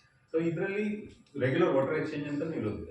Normally ಏನಾಗುತ್ತೆ ಅಂದರೆ 98% ವಾಟರ್ ಸೇವಿಂಗ್ ಇರಬೇಕು, ಇನ್ನು 2% ವಾಟರ್ ಏನು ಬರುತ್ತೆ by the form natural roots absorption ಇಂದ ಬರುತ್ತೆ, ಅಬ್ಸಾರ್ಪ್ಷನ್ ಆಗಿರುತ್ತೆ, ಮತ್ತು ಎವಾಪ್ರೇಷನ್ ಅಂತ ಇರುತ್ತೆ, ಮತ್ತು ರೆಗ್ಯುಲರ್ ಹ್ಯೂಮನ್ ಏರರ್ಸ್ ಅಂತ ಲೀಕೇಜು ಅದು ಇದಿರುತ್ತೆ. ಅದರಿಂದ ಅಷ್ಟು ಮಾತ್ರ ಟಾಪ್ ಅಪ್ ಆಗ್ತಾ ಇರುತ್ತೆ, ಬೇರೆ ಅಡಿಷನ್ ಇದೆ. ಟಾಪ್ ಅಪ್ ಹೇಗೆ ಯೂಸ್ ಮಾಡ್ತೀರಾ ಸರ್? ಏನು ಯೂಸ್ ಮಾಡ್ತೀರಾ? ಟಾಪ್ ಅಪ್ ಅಂದರೆ ಅದು ನಾನು ಹೇಳಿದ್ನಲ್ಲ, ಈಗ ಆಟೋಮೇಟೆಡ್ ಅಂದರೆ ಎಲ್ಲ ಯೂಸ್ ಎವ್ರಿಥಿಂಗ್ ನ್ಯಾಚುರಲ್ ಇದಾಗಿ ಯೂಸ್ ಮಾಡ್ತೀವಿ. ಸೊ ಕೆಲವು ಲೆವೆಲ್ ಕಂಟ್ರೋಲ್ಸ್ ಇರುತ್ತೆ, ಆ ಒಂದು ಲೆವೆಲ್ ರಿಡ್ಯೂಸ್ ಆಗ್ತಿದೆ, ಅದಕ್ಕೆ ಅದು ಎಷ್ಟು ಬೇಕು ಅಷ್ಟು ನೀರು. ಅದಕ್ಕೆ ನ್ಯಾಚುರಲ್ ಇಂಗ್ರೀಡಿಯೆಂಟ್ ಯೂಸ್ ಮಾಡ್ತೀರಾ ಅಲ್ಲ? Natural there are 2 options. ನಾವು ಹೇಳಿದ್ರೆ ಒಂದು you can make everything, so all depend on. ನಮ್ದೇನಪ್ಪ ಹೇಳಿದ್ದೆ ಅಂತಂದರೆ we try to minimize as much of artificial intelligence because of the commercial value. ಏನಕ್ಕೆ ಕೆಲವೆಲ್ಲ ಇನಿಷಿಯಲಿ ಕೇಳಿರ್ಬೋದು, ನಾವೆಲ್ಲ ಶುರು ಮಾಡಿದಾಗ ಯಾವಾಗ 2005 ಎವ್ರಿಥಿಂಗ್ ಏನಕ್ಕೆ ಹೇಳಿ started copying everything from abroad. ಈಗ ಪಾಲಿಯೋಸ್ ಅಲ್ಲಿ ಕಂಪ್ಲೀಟ್ಲಿ ಒಂದು ಸಿಂಪಲ್ ಎಕ್ಸಾಂಪಲ್ ಕೊಡ್ತೀನಿ. ಪಾಲಿಯೋಸ್ ಡೈರೆಕ್ಟ್ ಬಂದು ಅದರಲ್ಲಿ ಕಂಪ್ಲೀಟ್ ಡೋಸು ಕಂಡೀಷನ್ ಮಾಡ್ಬೋದು ಇದು ಮಾಡ್ತಾರೆ. ಏನಕ್ಕೆ ಹೇಳಿ ಅಲ್ಲಿ cold country contain the heat, contain the carbon dioxide, Yes, yes, yes. ಅದಕ್ಕೋಸ್ಕರ ಮಾಡಬೇಕು. ನಮ್ಮ India is blessed with such A tropical climate, we have natural resources. ಈಗ ನಮಗೆ ಒಂದು ನ್ಯಾಚುರಲಿ ವೆಂಟಿಲೇಟೆಡ್ ಪಾಲಿಯೋಸಲ್ಲೇ ಮಾಡ್ಬೋದು. ಇಲ್ಲೇನು ಮಾಡಿದ್ವಿ ನಾವು, ಫುಲ್ ಕಾಪಿ ಮಾಡಿ. ಹಾಂ, ಅದು ಎಕ್ಸ್ಟ್ರೀಮ್ ಹೀಟ್ ಅಲ್ಲ ಸರ್ ಪಾಲಿಯೋಸ್? ಆಯ್ತಲ್ಲ, ಯಾಕಂದ್ರೆ ಈ ವೆದರ್ಗೆ ನಮಗೆ ಅಷ್ಟು ಅವಶ್ಯಕತೆ ಇರೋದಿಲ್ಲ. ನಾವೇನು ಮಾಡಿದ್ವಿ ಅಂದರೆ ಹೇಳಿದ್ನಲ್ಲ, ಫುಲ್ ಕಿಟಕಿ ಬಾಗಿಲೆಲ್ಲ ಮುಚ್ಚಿಬಿಟ್ಟು ಕಂಬಳಿ ಹೊತ್ಕೊಂಡು ಮಲ್ಕೊಂಡು ಆಮೇಲೆ ಸೆಕೆ ಆಗ್ತಿದೆ ಅಂತ AC ಹಾಕ್ಸ್ಕೊಂಡೆ ಅಂತಲ್ಲ. ಸೊ ಆ ಥರ ಕಾಪಿ ಮಾಡೋಕ್ಕೆ ಹೋಗಿ ತುಂಬ ಫೇಲ್ಯೂರ್ಸ್ ಬಂದಿದೆ. ಅದು ಏನಂತ ಅದಕ್ಕೆ ಒಂದು ನಾಲೆಜ್ ಬೇಕಲ್ವ, ಏನಕ್ಕೆ ಮಾಡ್ತೀವಿ ಈ ಪಾಲಿಯೋಸ್ ಎಲ್ಲ ಮಾಡ್ಬೇಕಾದ್ರೆ ಏನಕ್ಕೆ ಮೇನ್ ಏನು ಇರುತ್ತೆ, ಮೂರೇ ಇರುತ್ತೆ. ಒಂದು ರೈನ್ ಪ್ರೊಟೆಕ್ಷನ್, ಪೆಸ್ಟ್ ಪ್ರೊಟೆಕ್ಷನ್, ಇದು ಆ್ಯಕ್ಚುಲಿ ಲಾಸ್ಟ್ ಬರಬೇಕಂತಂದರೆ. ಫಸ್ಟ್ ಬರೋಂಥದ್ದು ನಿಮಗೆ ಹ್ಯುಮಿಡಿಟಿ ಆ್ಯಂಡ್ ಕಂಟ್ರೋಲ್, ಮತ್ತು trapping of carbon dioxide. Carbon dioxide ಇದಕ್ಕೆ ಬೇಕಾಗುತ್ತೆ. ಸೊ ಇಲ್ಲೇನಾಗ್ತಾ ಇದೆ ನಮ್ಮ ಆ್ಯಕ್ವಾಪಾನಿಕ್ಸಲ್ಲಿ, ಅದು ಕೂಡ ನಮಗೆ ನ್ಯಾಚುರಲ್ ಪ್ರೊಸೆಸ್ ಅಂತ. ಇಲ್ಲಿ ಏನು ಎಮಿಟ್ ಆಗುತ್ತೆ ಡಿಗ್ಯಾಸಿಂಗ್ ಅಂತೇಳಿ ಫಿಶಿಂದ, ಅದನ್ನು ಪ್ಲಾಂಟ್ಸ್ ಯೂಸ್ ಮಾಡ್ತಾರೆ. ಸೊ ನ್ಯಾಚುರಲ್ ಡಿಗ್ಯಾಸಿಂಗ್ ಅಂತ ಮಾಡುವಾಗ ಅದರಲ್ಲಿ ಕಾರ್ಬನ್ ಡೈಆಕ್ಸೈಡ್ ಏನು ಎಮಿಟ್ ಆಗುತ್ತೆ, that can be used as A natural additional ಕೊಡಬೇಕು. ಸೊ ಫಸ್ಟೆಲ್ಲ ಏನು ಮಾಡಿದ್ವಿ, ಅಲ್ಲಿಂದ ಡೈರೆಕ್ಟ್ ಕಾಪಿ ಮಾಡಿದ್ವಿ, ಎಲ್ಲ ಕ್ಲೋಸ್ ಮಾಡೋದು. ಅದಕ್ಕೆ ಆರ್ಟಿಫಿಷಿಯಲ್ ಆಕ್ಸಿಜನ್, ಆರ್ಟಿಫಿಷಿಯಲ್ ಇದು ಕೊಟ್ಟು cost efficiency. Now, how about this infrastructure? There Is is- it going to become more Pardon? infrastructure? Uh-huh. About this, what will be the cost for us? This For this, costing ನಂದೊಂದು normal principle ಇದೆ ಇದೆಲ್ಲ. Whenever I go for any lecture it's only knowledge base. Commercial we normally don't discuss. ಇದು for students and farmers. ನಾವು ಎಲ್ಲಿ ಹೋದ್ರು ಆಯ್ತಲ್ಲ, ಇದು ನಮ್ಮ ಕಂಪನಿ ಹೆಸರು, ಕಂಪನಿ ಏನು ಮಾಡಿದ್ದೀವಿ ಅಂತ ತೋರಿಸ್ಬೇಕು, ಅದಕ್ಕೆ ತೋರಿಸ್ತೀವಿ. ಬಟ್ ಉದ್ದೇಶ ಮಾರ್ಕೆಟಿಂಗ್ ಅಲ್ಲ ಆಯ್ತಲ್ಲ, is normal. So but general ಆಗಿ ಹೇಳ್ತೀವಿ ಕಾಸ್ಟ್ ಬೇರೆ. ಹಾಗಾಗಿ ನಾವು ಕಾಸ್ಟಿಂಗ್ ಎಸ್ಟಿಮೇಷನ್ ಅದ್ರ ಬಗ್ಗೆ ನಾನು ಜಾಸ್ತಿ ಇಲ್ಲೂ ಕೂಡ ಜಾಸ್ತಿ ಡಿಸ್ಕಸ್ ಮಾಡಲ್ಲ. ಸರ್ಗೂ ಗೊತ್ತು, ಮಂದಿ ಕೇಳಿದ್ರೆ ಜಾಸ್ತಿ ಅದ್ರ ಬಗ್ಗೆ ನಾವು ಮಾತಾಡೋದು. Because it becomes marketing direction ಹೋಗ್ಬಿಡುತ್ತೆ. ಇಟ್ಸ್ ನಾಟ್ ನಾಲೆಜ್ ಸ್ಪ್ರೆಡಿಂಗ್ ಆ ಲೈನಿಂದ. ಇದರಲ್ಲಿ ಏನಾಗುತ್ತೆ, ನಿಮ್ಮದು ಹೈ ಡೆನ್ಸಿಟಿ ಹೈ ಮಾಡುವಾಗ ಇನ್ವೆಸ್ಟ್ಮೆಂಟ್ಸ್ ಇದ್ದಾರೆ. ಬಟ್ ಇದರಲ್ಲಿ ನಾವು ಅದನ್ನು ನೆಕ್ಸ್ಟ್ ಟಾಪಿಕ್ ಅದನ್ನೇ ಬರ್ತಾರೆ. What we have done in our company ಅಂದರೆ, ನಾವು ಇದನ್ನು ಇನ್ವೆಂಟ್ ಮಾಡಿಲ್ಲ. 200 ಇಯರ್ಸಿಂದ ಬೇಸಿಕ್ ಲೆವೆಲ್ ಏರ್ಪೋನಿಕ್ಸ್ ಇದೆ. ಕಮರ್ಷಿಯಲ್ ಆಗಿ ಡೆವಲಪ್ ಮಾಡಿದ್ದು ಇವಾಗೆಲ್ಲ ಇಸ್ರೇಲ್ ಇದರಲ್ಲಿ. ಬಟ್ ಇಸ್ರೇಲ್ಗಿಂತ ಮುಂಚೆ ಅಮೆರಿಕದಲ್ಲಿ ಜಾಸ್ತಿ ಡೆವಲಪ್ ಆಗ್ತದೆ. 80s ಅಮೆರಿಕನ್ ಯೂನಿವರ್ಸಿಟಿಗಳು ಇದನ್ನ ಈ ಲಾರ್ಜ್ ಸ್ಕೇಲ್ ಕಮರ್ಷಿಯಲ್ ಹೇಗೆ ಮಾಡ್ಬೋದು. ಅದಾದ್ಮೇಲೆ ಹಾಬಿ ಹೇಳ್ಬೇಕು. ಅದಾದ್ಮೇಲೆ ಮಿಸ್ಕನ್ಸೆಪ್ಷನ್, ಅದು ಈ ಕಡೆ ಸಿಂಗಾಪುರ್ ಥೈಲ್ಯಾಂಡ್ಗೆಲ್ಲ ಹೋದ್ಮೇಲೆ ಮತ್ತೆ ಅದು ಉಲ್ಟಾ ಕಾನ್ಸೆಪ್ಷನ್ ಅಂತ ನಮಗೆ ಹಾಬಿ ಬಾಲ್ಕನಿ ಹಾಗೆ ಹೀಗೆ. ಮತ್ತೆ US ಆಸ್ಟ್ರೇಲಿಯಾದಲ್ಲೆಲ್ಲ ತುಂಬ ಕಮರ್ಷಿಯಲ್ ಆಗಿ ಜಾಸ್ತಿ ಸಕ್ಸಸ್ಫುಲ್ ಮಾಡಿ ಇದು ಮಾಡಿ. ಅದಾದ್ಮೇಲೆ ಅದು ಇಸ್ರೇಲ್ನವ್ರು ತಗೊಂಡು ಅದಕ್ಕೆ ಎಲ್ಲದಕ್ಕೂ ಆಟೋಮೇಷನ್, ಸೊ ಹೇಗೆ ಅಂತ ಅವರು ಇಂಪ್ರೂವ್ ಮಾಡಿದ್ರು. ಅದನ್ನು ಹೇಗೆ ವೆಜಟೈಸ್ ಮಾಡಿದ್ರು, ಎಲ್ಲದಕ್ಕೂ ಮೋಟರೈಸ್ ಮಾಡಿದಂಗೆ ಅದನ್ನು ಬೇಕು ಕೀಟ ಅಂತ ಹೇಳ್ತಾರೆ. ಸೊ ಹಾಗಾಗಿ ನಾವು ಇದರಲ್ಲಿ ಏನು ಮಾಡಿದ್ದೀವಿ, ಅದನ್ನು ನಾವು ಪ್ರೋಗ್ರೆಂಟ್ 3 ಥರ ಬರುತ್ತೆ. ಕ್ಯಾಪೆಕ್ಸ್ ಕಂಟ್ರೋಲ್ ಒಂದು ಬರುತ್ತೆ, ಕಾಸ್ಟ್ ಇದರಲ್ಲಿ. So we have reduced it 1/3 of any other material. ನಮ್ಮದೇ ಮೆಥಡ್ಸ್ ಮಾಡಿ ಅದರಲ್ಲಿ ಫೇಲ್ ಆಗಿ ಇದಾಗಿ. ಸೊ ಕಂಪ್ಲೀಟ್ ನಮ್ಮದು ಮಾಡ್ಯುಲರ್ ಸಿಸ್ಟಮ್, ನಾಕ್ಡೌನ್ ಸಿಸ್ಟಮ್, ಎಲ್ಲಿ ಬೇಕಾದ್ರೆ ಬಿಸ್ಬಿಟ್ಟು ತೊಗೊಂಡು ಹೋಗ್ಬೋದು ಆ ಥರ ಮಾಡಿ. ಬೇಸಿಕಲಿ ಇಬ್ಬರು ಆರ್ಕಿಟೆಕ್ಟ್ ಅಂದರೆ ಅದು ಸ್ವಲ್ಪ ಯೂಸ್ ಆಯಿತು ನಮಗೆ. ಆ ಒಂದು ಆರ್ಕಿಟೆಕ್ಟ್ ಬ್ಯಾಕ್ಗ್ರೌಂಡನ್ನ ಯೂಸ್ ಮಾಡಿಕೊಂಡು ಹೇಗೆ ಅದನ್ನು ಕ್ಯಾಪಿಟಲ್ ಎಕ್ಸ್ಪೆಂಡಿಚರ್ ಕ್ಯಾಪೆಕ್ಸ್ ಅಂತ ಕರಿತೀವಿ ಅದನ್ನು ಕಡಿಮೆ ಮಾಡಲಿಕ್ಕೆ. ಸೊ ಕಡಿಮೆ ಮಾಡಿಕೊಂಡು ಅದನ್ನು ಆದಷ್ಟು 1/3 ಸೇರಿ. ಮತ್ತು ಸ್ಪೇಸ್ ಪ್ಲಾನಿಂಗ್ ನಮ್ದು ಈಗ ಮಲ್ಟಿ ಲೆವೆಲ್. ವರ್ಟಿಕಲ್ ಫಾರ್ಮಿಂಗ್ ಮಾಡಲ್ಲ ಸರ್. ವರ್ಟಿಕಲ್ ಫಾರ್ಮಿಂಗ್ ಅಂದರೆ ಎಲ್ಲರೂ ಕರೀತಾರೆ 5 ಲೆವೆಲ್ 6 ಲೆವೆಲ್ 6 ಲೆವೆಲ್ ನೋಡೋಕ್ಕೆ ಚೆನ್ನಾಗಿರುತ್ತೆ ಆಯ್ತಲ್ಲ. ಅದರಲ್ಲಿ again it own become cost. Manual ಆಗಿ ಹ್ಯಾಂಡಲ್ ಮಾಡೋಕ್ಕೆ ಕಷ್ಟ ಆಗುತ್ತೆ, ಅದ್ರದ್ದು ಏನು ಕಾಸ್ಟ್ ಜಾಸ್ತಿ ಆಗುತ್ತೆ. ಆಮೇಲೆ ಅದಕ್ಕೆ ಆರ್ಟಿಫಿಷಿಯಲ್ ನ್ಯಾಚುರಲ್ ಲೈಟಿಂಗು ಅದರಲ್ಲಿ ನಡೆಯುತ್ತೆ. ನಮ್ಮದನ್ನು ನಾವು ಸಿಂಪಲಾಗಿ 2 ಲೆವೆಲಲ್ಲಿ ಮಾಡ್ತೀವಿ. 2 ಲೆವೆಲಲ್ಲಿ ನ್ಯಾಚುರಲ್ ಲೈಟಲ್ಲಿ ವಿತ್ ನಾರ್ಮಲ್ ಹೈಟ್ ಒಂದು 5 feet 5.5 feet ಇನ್ನೊಂದು ಕಂಡೀಷನ್ಗೋಸ್ಕರ ಯಾವುದೇ ಥರ ನಿಮಗೆ ಪೊಲೀಸು ಕ್ರೈನ್ಸು ಬ್ಲ್ಯಾಡರ್ಸು ಬೇಡದೇ ಇರೋ ಇದು ಮಾಡ್ಬೋದು. Natural light without any artificial grow lights ಅದರಿಂದ ಇದು ಮಾಡ್ಬೋದು. ಆ ಥರ ಒಂದು ಕಾಸ್ಟ್ ಎಸ್ಟಿಮೇಟ್ ಮಾಡಿದೆ. ಸೊ ಇಟ್ ಡಿಪೆಂಡ್ಸ್ ಆನ್ ಏನಿಂಗ್ ಪರ್ಸೆಂಟ್. ಕಮರ್ಷಿಯಲ್ ಆಗಿ ಈಗ ರೆಗ್ಯುಲರ್ ಮಾಡಿ ನೀವೇ ಮಾಡಬೇಕು, ಎಕರೆಗಟ್ಟಲೆ ಬೇಕಾಗಿಲ್ಲ ಇದರಲ್ಲಿ. ಸೊ ಎಷ್ಟೋ ಕಡೆ ನಾವು ಕೇಳಿದ್ವಿ, ನ್ಯೂಸಲ್ಲೆಲ್ಲ ಬರುತ್ತೆ. ಇಲ್ಲ ಆಂಧ್ರದಲ್ಲಿ 15 ಎಕರೆ ಅಕ್ವಾಪಾನಿಕ್ಸ್ ಅಂತ. ಇನ್ನೆಲ್ಲ ಆ್ಯಕ್ಚುಲಿ ಟೋಟಲ್ ಏರಿಯಾ 15 ಎಕರೆ. ಅವ್ರ ಹತ್ರ ಅಕ್ವಾಪಾನಿಕ್ಸ್ ಇರೋದು 1/2 ಎಕರೆ. ಅಂದರೆ ಅಷ್ಟು ದೊಡ್ಡದು ಮಾಡೋಕ್ಕೂ ಆಗಲ್ಲ, ಯಾರು ಮಾಡಿಲ್ಲ ಅಂದರೆ ಬೇಕಾಗಿಲ್ಲ, ನೆಸೆಸಿಟಿ ಇಲ್ಲ. ಇಡೀ ಇದರಲ್ಲಿ ಲಾರ್ಜೆಸ್ಟ್ ನಾವು ಕೆಲವೊಂದು 3.5 acres ನಾವು ಮಾಡಿದ್ದೀವಿ. 1.5 acres ಅಂತ ಮಾಡಿದ್ದೀವಿ. 10 ಎಕರೆ 20 ಎಕರೆ ಆ ಥರದಲ್ಲಿ ಈ ಹೈ ಡೆನ್ಸಿಟಿ ಬೇಕಾಗಿಲ್ಲ. ಇನ್ವೆಸ್ಟ್ಮೆಂಟ್ ಆಲ್ಮೋಸ್ಟ್ ನಿಮಗೆ almost 500 to 1000 square feet ₹square feet ಅಂತ ಬರುತ್ತೆ. ಬಿಕಾಸ್ ಇದರಲ್ಲಿ ನಾವು ಪ್ರತಿಯೊಂದು ರೆಡ್ಯೂಸ್ ಮಾಡೋದ್ರಿಂದ ಈಗ ಆಲ್ಮೋಸ್ಟ್ ಬೇರೆ ಯಾವುದೇ ಇದು ತೊಗೊಂಡ್ರು ಕೂಡ 1/3 ಕಾಸ್ಟ್ ರಿಡಕ್ಷನ್ ಅದರಲ್ಲಿ ತುಂಬ. ಎರಡನೇದು ಬಂದು ತುಂಬ ಇಂಪಾರ್ಟೆಂಟ್ ಪಾಯಿಂಟ್ ಏನಪ್ಪ ಅಂದರೆ, ಯಾವುದೇ ಬಿಸ್ನೆಸ್ ಮಾಡುವಾಗ ನಿಮಗೆ ಕ್ಯಾಪಿಟಲ್ ಎಕ್ಸ್ಪೆಂಡಿಚರ್ ಮೊದಲು ಇನಿಷಿಯಲ್ ಏನು ಬಂಡವಾಳ ಆಗ್ತದೆ ಅದು ಮುಖ್ಯ ಆಗುತ್ತೆ. ಈಗ ಎಷ್ಟೋ ಜನ ಏನಾಗುತ್ತೆ, ಅದರಲ್ಲಿ ಕಟ್ ಡೌನ್ ಮಾಡಿ ಆಮೇಲೆ ಯಾವುದೇ ಕಾರ್ ತೊಗೋಬೇಕಾದ್ರೆ ಒಳ್ಳೆ ಮೈಲೇಜ್ ಇರೋ ಕಾರ್ ತೊಗೋಬೇಕು ಅಂತ ಕಾಸ್ಟ್ ಇನಿಷಿಯಲಿ ಜಾಸ್ತಿ ಆಗ್ಬೋದು ಆಯ್ತಲ್ಲ. ಕಾಸ್ಟ್ ಫಸ್ಟ್ ಕಡಿಮೆ ಆಗಿ ಆಮೇಲೆ ಮೈಲೇಜ್ ಕೊಡಲಿಲ್ಲ ಅಂದ್ರೆ ಏನು ಪ್ರಯೋಜನ. ಅದೇ ಥರ ಇದರಲ್ಲಿ ಕೂಡ ನಾವು ಜಾಸ್ತಿ ಮೇನ್ ವರ್ಕ್ ಮಾಡಿರೋದು ಏರಿಯಾ ಇಲ್ಲಪ್ಪ ಅಂತಂದರೆ ಯಾವುದೇ ಟೆಕ್ನಾಲಜಿ ರನ್ನಿಂಗ್ ಕಾಸ್ಟ್, ಆಪ್ರೇಷನ್ ಕಾಸ್ಟಲ್ಲಿ 2 ಥರ ಇದೆ. ಒಂದು ಟೆಕ್ನಾಲಜಿ, ಇದನ್ನು ತುಂಬ ಹೆವಿ ಮಾಡುವಾಗ ನಿಮ್ಗೆ ಅದರಲ್ಲಿ ಕಾಸ್ಟ್ ಜಾಸ್ತಿ ಬರುತ್ತೆ. ಅಂದರೆ ಬೇಸಿಕಲಿ ಎಲೆಕ್ಟ್ರಿಕಲ್ ಕಾಸ್ಟು ಇದಿರ್ಬೋದು. ಆಮೇಲೆ ಲೇಬರ್ ರನ್ನಿಂಗ್ ಕಾಸ್ಟ್. ಸೊ ಇದರಲ್ಲಿ ನಾವು ಎನರ್ಜಿ ಎಫಿಷಿಯನ್ಸಿ ಏನಿದೆ, ಒಂದು ಇದು ಮೇನ್ ಎವ್ರಿಥಿಂಗ್. ಎಲ್ಲದಕ್ಕೂ ಪವರ್ ಬೇಕಾಗುತ್ತೆ. ಆ ಪವರ್ನ ಒಂದು 24/7 365 ಅಂತ ಕರೀತಾ ಇದ್ದೀವಿ ಹೈಡ್ರೋಪಾನಿಕ್ಸ್. ಅದನ್ನು ನಮ್ಮ ಈ ಒಂದು ನ್ಯಾಚುರಲ್ ಇದರಿಂದ 12 hours per day ಅದಕ್ಕೆ ರಿಡ್ಯೂಸ್ ಮಾಡಿದ್ವಿ. 8 to 12 hours ರನ್ ಮಾಡಿದರೆ ಸಾಕಾಗುತ್ತೆ. ಈಗ ಸಿಸ್ಟಮ್ ಇಸ್ ಡಿಸೈನ್ ಇದರಲ್ಲಿ. ಮತ್ತು ಕೆಲವೆಲ್ಲ ಇವಾಗ ಮೇಯ್ನ್ ಆಗಿ ಈ ಫಿಶ್ ಟ್ಯಾಂಕಿಗೆ ಕೆಲವು ಮೇಜರ್ ಆಕ್ಸಿಜನ್ ಇದು ಬರುತ್ತೆ, ಗ್ರೋರ್ ಬರುತ್ತೆ. ಅದು ಮಾತ್ರ 24 hours. ಅದಕ್ಕೆ ಒಂದು 4 hours ಬ್ಯಾಕ್ ಹಾಕಿದರೆ ಸಾಕು. ಒಟ್ಟು 3 to 4 hours ಕಂಪ್ಲೀಟ್ಲಿ ಡೆಡ್ ಆಯಿತು ಈ ಸಿಸ್ಟಮ್ ಏನಾಗ್ಬೋದು. ಆ ಥರ ಪವರ್ ಕನ್ಸಂಪ್ಷನಲ್ಲಿ almost 1/10 of the power consumption reduce ಮಾಡಿ. ಮತ್ತು ಲೇಬರ್ ನೀವು ಯೂಟ್ಯೂಬೆಲ್ಲ ನೋಡಿದಿರಲ್ಲ, ತುಂಬಾ ಇದು ಒಂಥರ ಹೆದರ್ಸ್ತಾರೆ ಜನ. ಅಂದರೆ ನಿಮಗೆ ಅದಕ್ಕೇನೋ ತುಂಬ ದೊಡ್ಡಿದ್ರು. So it make it very simple to understand and simplified. ಹಾಗಾಗಿ ಅಂದರೆ ಯಾವುದೇ ನೀವು ಪ್ರೆಸೆಂಟೇಷನ್ ಕಾಣುತ್ತೆ ತುಂಬ ಅದನ್ನು ಟೆಕ್ನಿಕಲ್ ಆಗಿ ಆಯ್ತಲ್ಲ ಜಾಸ್ತಿ ಎಕ್ಸ್ಪ್ಲೇನ್ ಮಾಡೋಕ್ಕಲ್ಲ. ಎಷ್ಟೊಂದು ಸಲ ಹೇಳ್ತಾರೆ ಸರ್ ಇಷ್ಟು ಸಿಂಪಲ್ ಅಂತ. ಅದಕ್ಕೆ ಯಾವುದೇ ಒಂದು ನಾಲೆಜ್ ಅಂತ ಇದಾದ್ರೆ ಅದು ಎಷ್ಟು ಸಿಂಪ್ಲಿಫೈ ಮಾಡ್ತೀವೋ ಅಷ್ಟು ಇದೆ. ಸೊ ಯಾವುದೇ ಥರ ಅದರಲ್ಲಿ ನಿಮಗೆ ಇದು ಬೇಕಾಗಿಲ್ಲ, ಒಂದು ಸ್ವಲ್ಪ ಬೇಸಿಕ್ ಅಂಡರ್ಸ್ಟ್ಯಾಂಡಿಂಗ್. ಇದನ್ನೆಲ್ಲ ಸಕ್ಸಸ್ ಮಾಡೋಕ್ಕೆ ಮುಖ್ಯವಾಗಿ ನಿಮಗೆ ಬೇಕಾಗಿರೋದು ಏನು? Discipline. It's not about investment, it's not these are all. ನಾವು ಏನಿದೆ ಬಯಾಲಜಿಕಲ್ ಫುಡ್ ಫ್ಯಾಕ್ಟ್ರಿ ಅಂತ ಏನು ಕರಿತೀವಿ, because it's like a factory. ಎಲ್ಲದಕ್ಕೊಂದು ಇದಿರುತ್ತೆ, ಸೈಕಲ್ ಅಂತ ಇರುತ್ತೆ, ಒಂದು ರೆಗ್ಯುಲರ್ ಆಪರೇಷನ್. ಆ ಟೈಮ್ ಟು ಟೈಮ್ ಮಾಡಲೇಬೇಕು. ಇಲ್ಲೊಂದು ಫ್ಯಾಕ್ಟ್ರಿ ಇದ್ದಂಗೆ, ಯಾವುದೋ ಒಂದು ಮೆಷಿನ್ ಕೆಟ್ಟೋದ್ರೆ ಏನಾಗುತ್ತೆ, ಇಡೀ ಪ್ರೊಡಕ್ಷನ್ ಅಲ್ಲಿ ನಿಂತ್ಕೊಳ್ಳುತ್ತೆ. ಹಿಂದೆ ಮಾಡಿರೋದು ವೇಸ್ಟ್, ಮುಂದೆ ಇದರಲ್ಲಿ ಇದೆಲ್ಲ ಏನಾಗುತ್ತೆ, ಫಾಸ್ಟರ್ ಪ್ರೊಡಕ್ಷನ್, ಫಾಸ್ಟರ್ ಇರೋದ್ರಿಂದ ಪ್ರಾಪರಾಗಿ ಆರ್ಗನೈಸ್ ಮಾಡಿ. And labour required is but ಅದರಲ್ಲಿ ಕೂಡ ವೆರಿ ಲೈಕ್ ಫಿಶಲ್ಲಿ ನೋಡ್ಕೊಳ್ಳೋಕ್ಕೆ ಇಡೀ ದಿನ ಅಂತ ಇರೋದಿಲ್ಲ. ಪ್ಲಾಂಟ್ಸ್ ರೆಗ್ಯುಲರ್ ಪ್ಲಾಂಟ್ಸಿಗಂತ ಬೇರೆ ಏನಕ್ಕೆ ಇದೆ, ಯಾಕಂದರೆ ಇದರಲ್ಲಿ ನಾವು ಕಳೆ ಕೀಳಬೇಕು, ಟ್ರ್ಯಾಕ್ಟ್ ಹೊಡಿಬೇಕು, ಆ ಥರದ್ದೇನು ಕೆಲಸ ಇರೋದಿಲ್ಲ.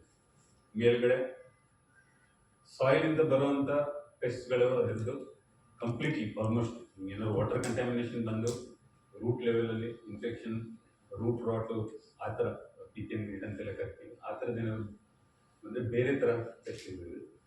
And above soil pest are common naturally. Open ಫೀಲ್ಡಲ್ಲಿ ಮಾಡಿ ಇದರಲ್ಲಿ ಮಾಡಿ ಝೀರೋ ಅಂತ ನಾನು ಹೇಳಲ್ಲ, ಯಾಕೆಂದರೆ ಇಟ್ಸ್ ಆಲ್ ಬೈ ಎಕ್ಸ್ಪೀರಿಯನ್ಸ್. ನಾನು ಏನಂತದೋ ಹೊರಗಡೆ ಅಂತ ಬರೋದು ಒಂದೇ ಬರುತ್ತೆ, ಬಟ್ ಅದಕ್ಕೆ ಬಯಾಲಜಿಕಲ್ ಕಂಟ್ರೋಲ್ ಅಂತ ಮಾಡ್ಕೋಬೇಕಾಗುತ್ತೆ.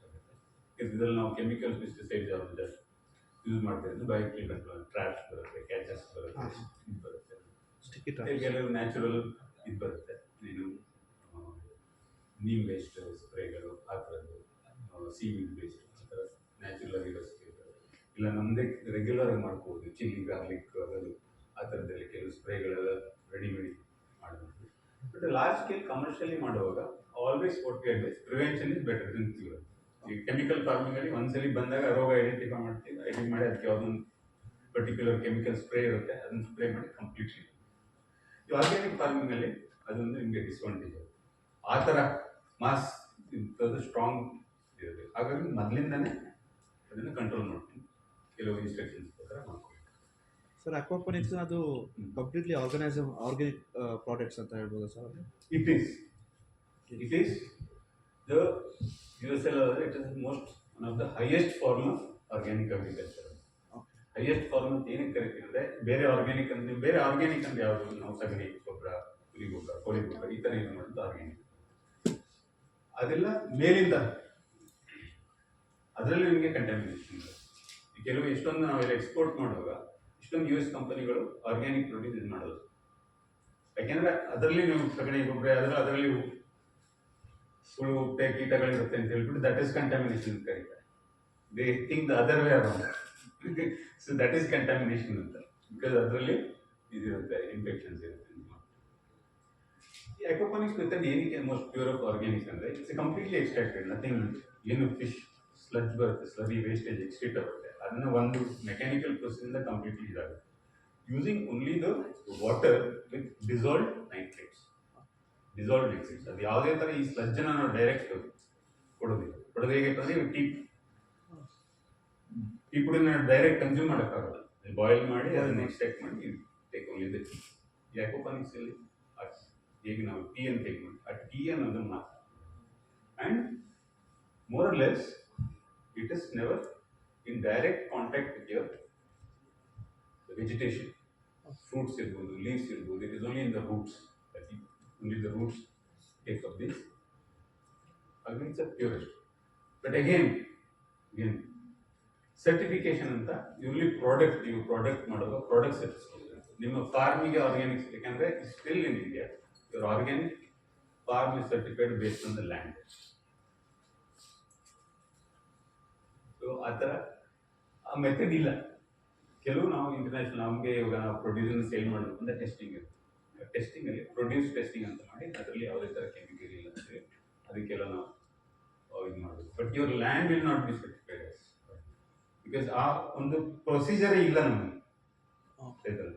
ರೆಗ್ಯುಲರ್ ಫಾರ್ಮಿಂಗಲ್ಲಿ ನಿಮ್ಮ ಲ್ಯಾಂಡನ್ನು ಇನ್ಸ್ಪೆಕ್ಟ್ ಮಾಡ್ತಾರೆ, ಇಷ್ಟೊಂದು ಟೈಮ್ ಲಿಮಿಟ್ ಅಂತ ಇರುತ್ತೆ, ಅದರಲ್ಲಿ ನಿಮ್ಮ ಲ್ಯಾಂಡ್ ಇಷ್ಟು ವರ್ಷದಲ್ಲಿ ಕೆಮಿಕಲ್ ಹಾಕಿರೋದಕ್ಕೆ ನಿಮ್ಮ ಒಂದು ಫಾರ್ಮನ್ನು ಆರ್ಗ್ಯಾನಿಕ್ ಫಾರ್ಮಿಂಗ್ ಸರ್ಟಿಫಿಕೇಶನ್ ಇದೆ. ಈ ಥರ ಒಂದು ಪದ್ಧತಿಗಳಿಗೆ ನೀವು ಆರ್ಗ್ಯಾನಿಕಲಿ ಸರ್ಟಿಫೈಡ್ ಅಂತ. But there are agencies, you vendor to vendor. ನಾವು ಯಾರಿಗೋ ಒಂದು ಸೇಲ್ ಮಾಡ್ತೀವಿ, ಅವ್ರು ಈ ಕಂಡೀಷನ್ ಕೇಳ್ತಾರೆ, ಆ ಕಂಡೀಷನ್ ನಾವು ಅವ್ರಿಗೆ ಟೆಸ್ಟ್ ಮಾಡಿ ಟೆಸ್ಟ್ ಕೊಟ್ಟು ಪ್ರೊಡ್ಯೂಸಲ್ಲಿ ಇಟ್ ಇಸ್ ಈ ಥರದ್ದು ಹಾರ್ಮ್ಫುಲ್ ಏನು ಟ್ರೇಸಸ್ ಆಗಲಿ ಟ್ರೇಸ್ ಎಲಿಮೆಂಟ್ಸ್ ಅಂತ ಕರಿತೀವಿ, ಅದರಲ್ಲಿ ಅಲೋಬಲ್ ಲಿಮಿಟ್ಸ್ ಅಂತ ಬರುತ್ತೆ, ಇಷ್ಟು ಲಿಮಿಟ್ ಮೇಲೆ ಇರ್ಬೋದು, ಇಷ್ಟು ಎಮ್ ಜಿ ಮೇಲೆ ಇರ್ಬೋದು, ಅದನ್ನು ಸರ್ಟಿಫಿಕೇಟಲ್ಲಿ ನಾವು ಪ್ರೊಡ್ಯೂಸ್ ಮಾಡ್ಬೋದು. ಬಯರ್ ಟು ಬಯರ್ ಬರುತ್ತೆ. ಅವ್ರು ಓವರ್ ಆಲ್ ಗೌರ್ಮೆಂಟಿಂದ ನಿಮಗೆ ಸರ್ಟಿಫಿಕೇಶನ್ ಅಂತ ಬರ್ಬೋದು, ಮುಂದೆ ಬರ್ಬೋದು, ಬಟ್ ಇಲ್ಲಿ ತನಕ ಮಾಡಿ. But on the produce but ಗೊತ್ತಿರೋರಿಗೆ ಯಾರು ಕ್ವಶನ್ ಕೇಳೋದು, ಬಿಕಾಸ್ ಸಂಬರಿ ಈಗ ನಮಗೆ ಕೆಲವೆಲ್ಲ customers the moment we say aquaponics ಅವ್ರು ಕೇಳ್ತಾರೆ ಅಕ್ವಾಪಾನಿಕ್ಸ್ ಅಕ್ವಾಪಾನಿಕ್ಸ್ ಅಂತ they know that it is organic, so they won't ask further question because they have the knowledge, they won't ask any further question. Okay, hydroponics ಅಲ್ಲಿ ಮಾಡ್ತಿದ್ದೀರಾ chemical based. ಯಾಕಂದರೆ ಹೈಡ್ರೋಪಾನಿಕ್ಸಲ್ಲಿ chemical nutrients use ಮಾಡುತ್ತೆ, but ಅದರಲ್ಲಿ pesticides ಮಾತ್ರ check ಮಾಡ್ತಾರೆ, harmful pesticides, because it is non that synthetic chemical nutrients synthetic nutrients. ಈಗ chemical ಅನ್ನೋ ವರ್ಡ್ ಅದು ಕೂಡ ರಾಂಗ್ ಆಗುತ್ತೆ, ಯಾಕಂದರೆ ನಿಮ್ಮ ಉಪ್ಪು ಕೂಡ ಕೆಮಿಕಲ್, ಟೆಕ್ನಿಕಲ್ ಹೇಳಬೇಕು ಅಂದರೆ ನಿಮ್ಮ ಸಕ್ಕರೆ ಕೂಡ ನಿಮ್ಗೆ ಏನು ಬೇಕಂತ ಆ ಥರ. ಸೊ ಸಿಂಥೆಟಿಕ್ ಆರ್ಟಿಫಿಷಿಯಲ್ ನ್ಯೂಟ್ರಿಯೆಂಟ್ಸ್ ಅದಕ್ಕೆ ಚೆಕ್ ಮಾಡೋಕ್ಕಾಗಲ್ಲ, ಯಾಕಂದರೆ ಅದು it is known factor, but ಅದರಲ್ಲಿ ಪೆಸ್ಟಿಸೈಡ್ ಫ್ರೀ ಅಂತ ನೋಡ್ತಾರೆ, pesticide allowable pesticides as a farm certification try ಮಾಡ್ತಾ ಇದ್ದೀವಿ, ನಮ್ಮ ಕೆಲವೆಲ್ಲ ಟ್ರೈ ಮಾಡ್ತಾ ಇದ್ದಾರೆ ಆರ್ಗ್ಯಾನಿಕ್, ಬಟ್ ಪ್ರೊಡ್ಯೂಸ್ಗೆ ನೀವು ಟೆಸ್ಟಿಂಗ್ ಪ್ರೊಡ್ಯೂಸ್. ಬಯೋಪಾನಿಕ್ಸ್ ನೀವು ಟ್ರೈ ಮಾಡಿದ್ದೀರಾ ಸರ್? ಅದೇ ನಮ್ಮ ಈಗ ನಾವು ಮೇನ್ ಇದಾಗಿ ಮಾಡಿರೋದು ಬಯೋಪಾನಿಕ್ಸ್ ಇದರಲ್ಲಿ ಈ ಒಂದು ಕೆಮಿಕಲ್ನ ಇದು ಮಾಡಿಬಿಟ್ಟು ಎಕ್ಸ್ಟ್ರಾಕ್ಟ್ ಮಾಡಿ, ಆನೆಸ್ಟ್ಲಿ ಸ್ಪೀಕಿಂಗ್ ಅದು ಮೀಡಿಯಾ ಬೇಸಲ್ಲಿ ಫುಲ್ಲಿ ಸಕ್ಸಸ್ಫುಲ್. ಕೆಲವು ಇದರಲ್ಲಿ ಏನಾಗುತ್ತೆ ಅಂದರೆ ಕೆಲವು ಕಾಂಪೊನೆಂಟ್ಸ್ನ ರೂಟ್ಸ್ ಡೋಂಟ್ ಅಪ್ಟೇಕ್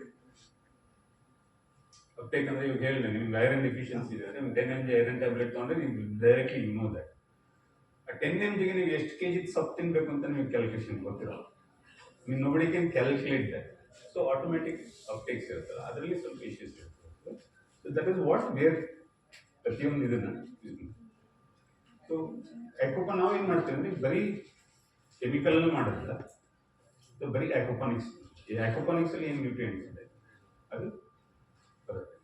ಈ ಒಂದು ಬಯೋಪಾನಿಕ್ಸಲ್ಲಿ ನಾವು ಬೈ ಪ್ರಾಡಕ್ಟ್ಸ್ ಕಾಂಪೋಸ್ಟ್ ಟೀ ಇರ್ಬೋದು, ಎಕ್ಸ್ಟ್ರಾಕ್ಟ್ ಫಿಶ್ ಇದರಲ್ಲಿ ಎಮಲ್ಷನ್ ಅಂತ ಮಾಡ್ತೀವಿ ಫಿಶ್, ಅದನ್ನ ಅಗೇನ್ ಯೂಸ್ ಇಟ್ ಆಸ್ ಒಂದು ಬ್ರೂಯಿಂಗ್ ಅಂತ ಬರುತ್ತೆ, as in the liquid form use ಮಾಡ್ತೀವಿ. ಪ್ಲಸ್ ಲಿಕ್ವಿಡ್ ಇಂದ ಫೋಲಿಯರ್ ಸ್ಪ್ರೇ ಈ ಕಾಂಪೋಸ್ಟಿಂಗ್ ಮಾಡುತ್ತೆ, ಅದನ್ನು ಸ್ಪ್ರೇ ಮಾಡಿದಾಗ it acts both as your natural pesticides and protector plus as a nutrient through the leaf.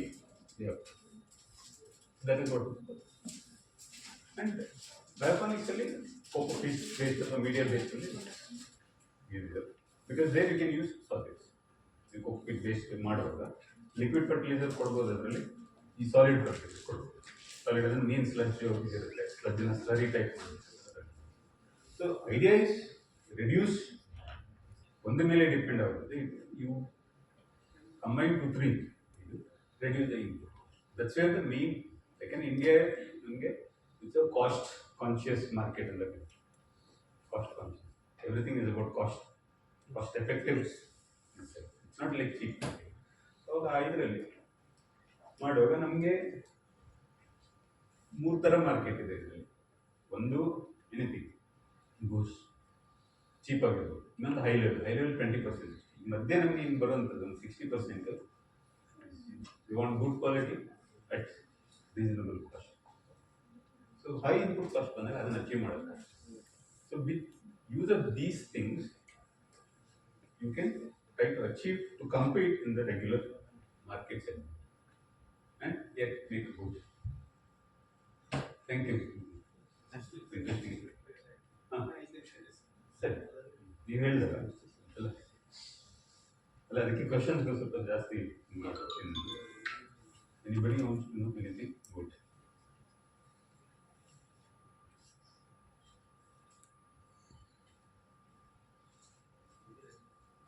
So fisheries project ಮಾಡಿದ್ವಿ aquaponics ಇದೆ Philippines.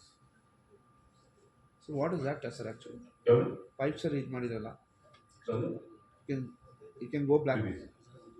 What is this? Yeah. Growing ಸಿಸ್ಟಮಲ್ಲಿ 3 ಥರ system ಇರುತ್ತೆ. So NFT, deep water culture and medium ಇರುತ್ತೆ. So NFT nutrient film technique ಅಂತ. ಈ ಪೈಪ್ಸ್ನಲ್ಲಿ nutrient film ಅಂದರೆ thin layer of nutrient film is nothing but the water filled with thin layer continue circulate ಆಗ್ತದೆ, ಅದು nutrient. Deep water culture ಅಂತಂದರೆ for larger roots about 1 feet water ಇರುತ್ತೆ ಕೆಳಗಡೆ, ಬಾಟಮಲ್ಲಿ ನಾವು ಅದನ್ನೇ ಡಬಲ್ ಲೆವೆಲ್ ಮಾಡಿದ್ವಿ. ಒಂದು ಡೀಪ್ ವಾಟರ್ ಅಥವಾ ರ್ಯಾಫ್ಟ್ ಬೆಡ್, ಫ್ಲೋಟಿಂಗ್ ರ್ಯಾಫ್ಟ್, ಗ್ರೋ ಬೆಡ್ ಎಲ್ಲ ಕರೀತಾರೆ. ಸೊ ಅದು ಒಂದು ಸೆಕೆಂಡ್ ಮೆಥಡ್ ಬರುತ್ತೆ. ಕೆಲವು ಲಾರ್ಜ್ ರೂಟೆಡ್ ಇರ್ಬೋದು, ಲಾರ್ಜ್ ಇದು ಆ ಸಿಸ್ಟಮ್. These are ಆಮೇಲೆ hydro pump PVC. PVC, not PVC. PVC ಅಂದರೆ ಫುಡ್, ಇದು ನಾವು ಫುಡ್ ಗ್ರೇಡ್ ಅಂತ ಕರೆಯಲ್ಲ. Regular safe UPVC pipe, regular PVC ಪೈಪ್ಗಿಂತ UPVC ಬರುತ್ತೆ. ಅದಾದರೆ ನಿಮಗೆ ಸೇಫ್ ಟು ಯೂಸ್. ಅದರಲ್ಲಿ ಲೆಡ್ ಯೂಸ್ ಆಗುತ್ತೆ. ಫುಡ್ ಗ್ರೇಡ್ ಅಂತ ಕ್ಲೇಮ್ ಮಾಡ್ತಾರೆ, is nothing called food grade ಆಯ್ತಲ್ಲ.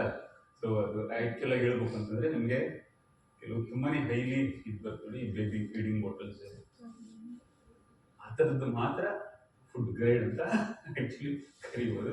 Nothing else is food grade. Human for safe for human consumption ಅಂತ ಕರೀಬೋದು. ಸರ್ ಅದು Food testing grade is a very high quality. The people use it only in that kind of product, baby products. ಅದು testing ಆಗುತ್ತಾ sir? ಅದು like food grade pipes use ಮಾಡಿಲ್ಲ ಅಂದ್ರೂ ಅದು ಟೆಸ್ಟಿಂಗಲ್ಲಿ ಫೈಂಡ್ ಔಟ್ ಆಗುತ್ತಾ ಸರ್? ಅದು ಇದೆಲ್ಲ ಏನಿದೆ ನಿಮ್ಗೆ ಅದು ಕೆಮಿಕಲ್ಸ್ ಲೀಚ್ ಆಗಬೇಕಂದ್ರೆ you have to use that pipe for 100 years. Okay.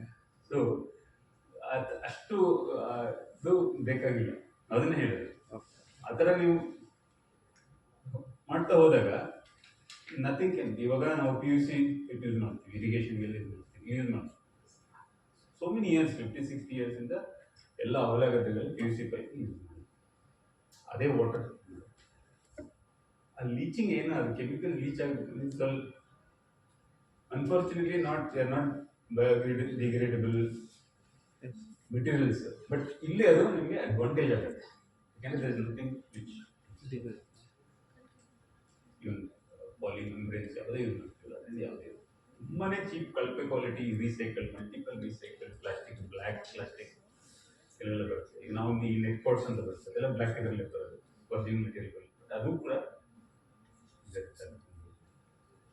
ಅಷ್ಟು ಚೀಪ್ ಪ್ಲಾಸ್ಟಿಕ್ ಮಾಡೋದು ಅಂತ ಅದು ಬಿಟ್ಟರೆ ಡೆಬ್ರೀಸ್ ಇರುತ್ತೆ. ಜೀರೋಲ್ we clean once in year ಆಯ್ತಲ್ಲ, ರೆಗ್ಯುಲರ್ ಆಗಿ. ಕೆಲವು ರೆಗ್ಯುಲರ್ ಡಿಸ್ಇನ್ಫೆಕ್ಟಿಂಗ್ ಫ್ಲೋರಿಂಗ್ ಬ್ಲೀಚ್ ಆ ಥರದ್ರಲ್ಲಿ ರೆಗ್ಯುಲರ್. ಯಾವುದೇ ಥರ ಇದಕ್ಕೆ ಸೋಪ್ ಎಲ್ಲ ಹಾಕೊಂಡಿಲ್ಲ. ಸೋಪ್ ಹಾಕಿದ್ರೆ again bacteria dies and also ಫಿಶ್ಗಳಿಗೆ ಎಫೆಕ್ಟ್ ಆಗುತ್ತೆ. Regular normal liquid bleach, plain water, ಈ ಥರ.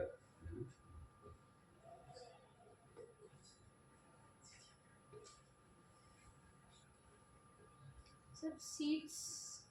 What about seeds? Seeds, except for genetically modified, you can use it. Normal seeds, okay.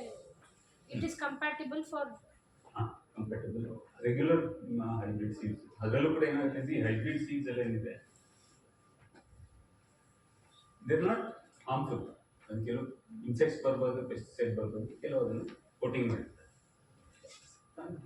Generally. So they are not ಲ್ಯೂಮಸ್. ಮತ್ತು pure ನಮ್ಮ ಏನು home ಬೋನ್, air ಬೋನ್ ಅಂತ ಹೇಳ್ತಾರೆ, ಅದು ಮಾಡ್ಬೋದು. In terms of business perspective, commercial values, ನಿಮಗೆ ಅದರದ್ದು ಈಲ್ಡು, ಜರ್ಮಿನೇಷನ್ ಇದೆಲ್ಲ ನೋಡ್ಬೋದು. ಸೊ ಅದು ಕೂಡ. So you have to draw the thin line which good quality, non GMO.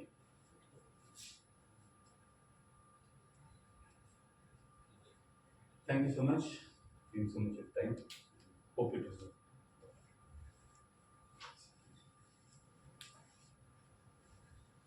Thank you very much, sir, for the informative session.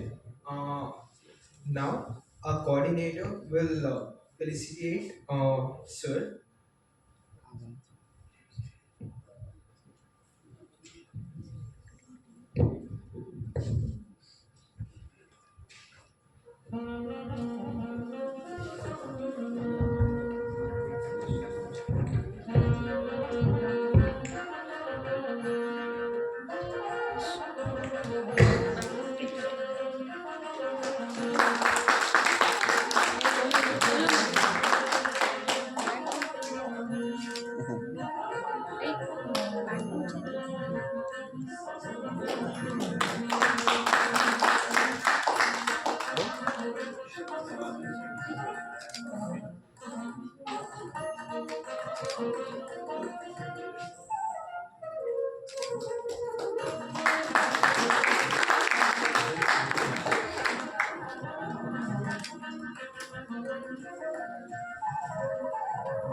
Nikhil.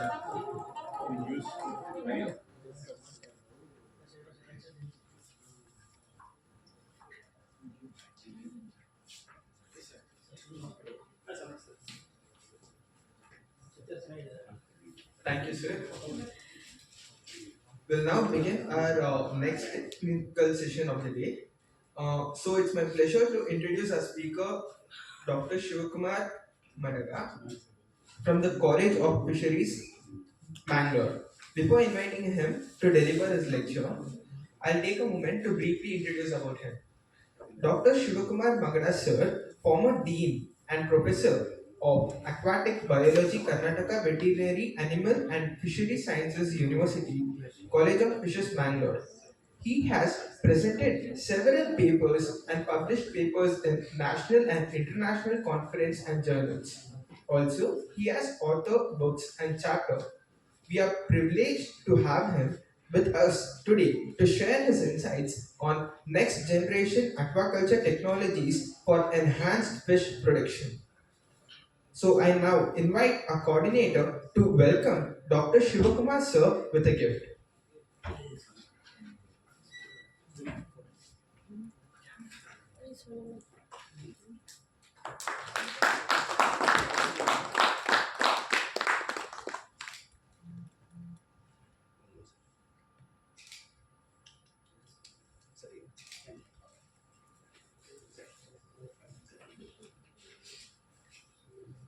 Now, sir will deliver his lecture on next generation aquaculture technologies for enhanced fish production. We welcome you, sir.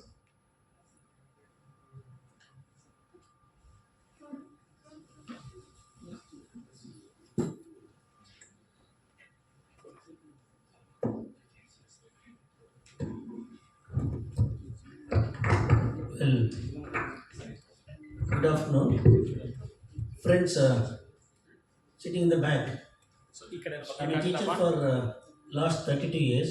ಈ ಕಡೆ ಮುಂದೆ ಬಂದ್ರಿ ಮುಂದೆ bag ಅಲ್ಲೇ ಇರಲಿ I'll tell you, come, please come forward. If I stand near my canteen, there will be minimum 30 students. I will not address small group, ಇಲ್ಲಿ but anyway, it's inevitable, but be serious, please come forward. ಸ್ವಲ್ಪ ಇಲ್ಲಿ.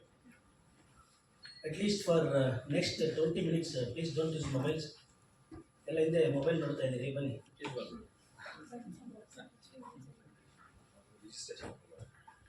ಏನಂದ್ರೆ sir No, no, no. 50 immediate And I'm just sending them message ರಿಜಿಸ್ಟ್ರೇಷನ್ಗೋಸ್ಕರ from a different context. ನಿಮ್ಮದೆಲ್ಲ organizers. I appreciate your efforts. Thank you for inviting me.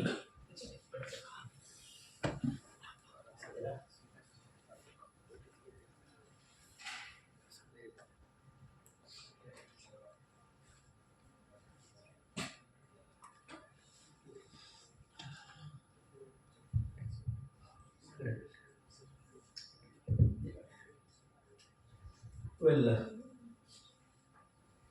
friends, future threat to the humankind, neither diseases nor war. ಮುಂದೆ ಮನುಕುಲಕ್ಕೆ ಸವಾಲಾಗೋದು ಯುದ್ಧದ ಭೀತಿಯೂ ಅಲ್ಲ, ರೋಗರುಜಿನಗಳ ಕಾಟವೂ ಅಲ್ಲ. ಬದಲಿಗೆ ಸಿಯರ್ crush of humanity and ಹಂಗರ್, ಹಸಿವು ಮತ್ತು ಮಾನವೀಯ ಮೌಲ್ಯಗಳ ಕುಸಿತ ಬಹಳ ದೊಡ್ಡ ಸವಾಲಾಗಲಿದೆ. And the country is spending a lot of money. In fact, nowhere in the world, some countries who can afford, they are giving you free education. But in developing countries, maybe India is the only country which is offering very technical degrees at a very affordable cost. We are so lucky. Whatever the fee you are paying to Ramaya or whatever the government institutes, nothing. If you look at the infrastructure and the salaries of the faculty, the country is spending a lot of money, thinking that you will solve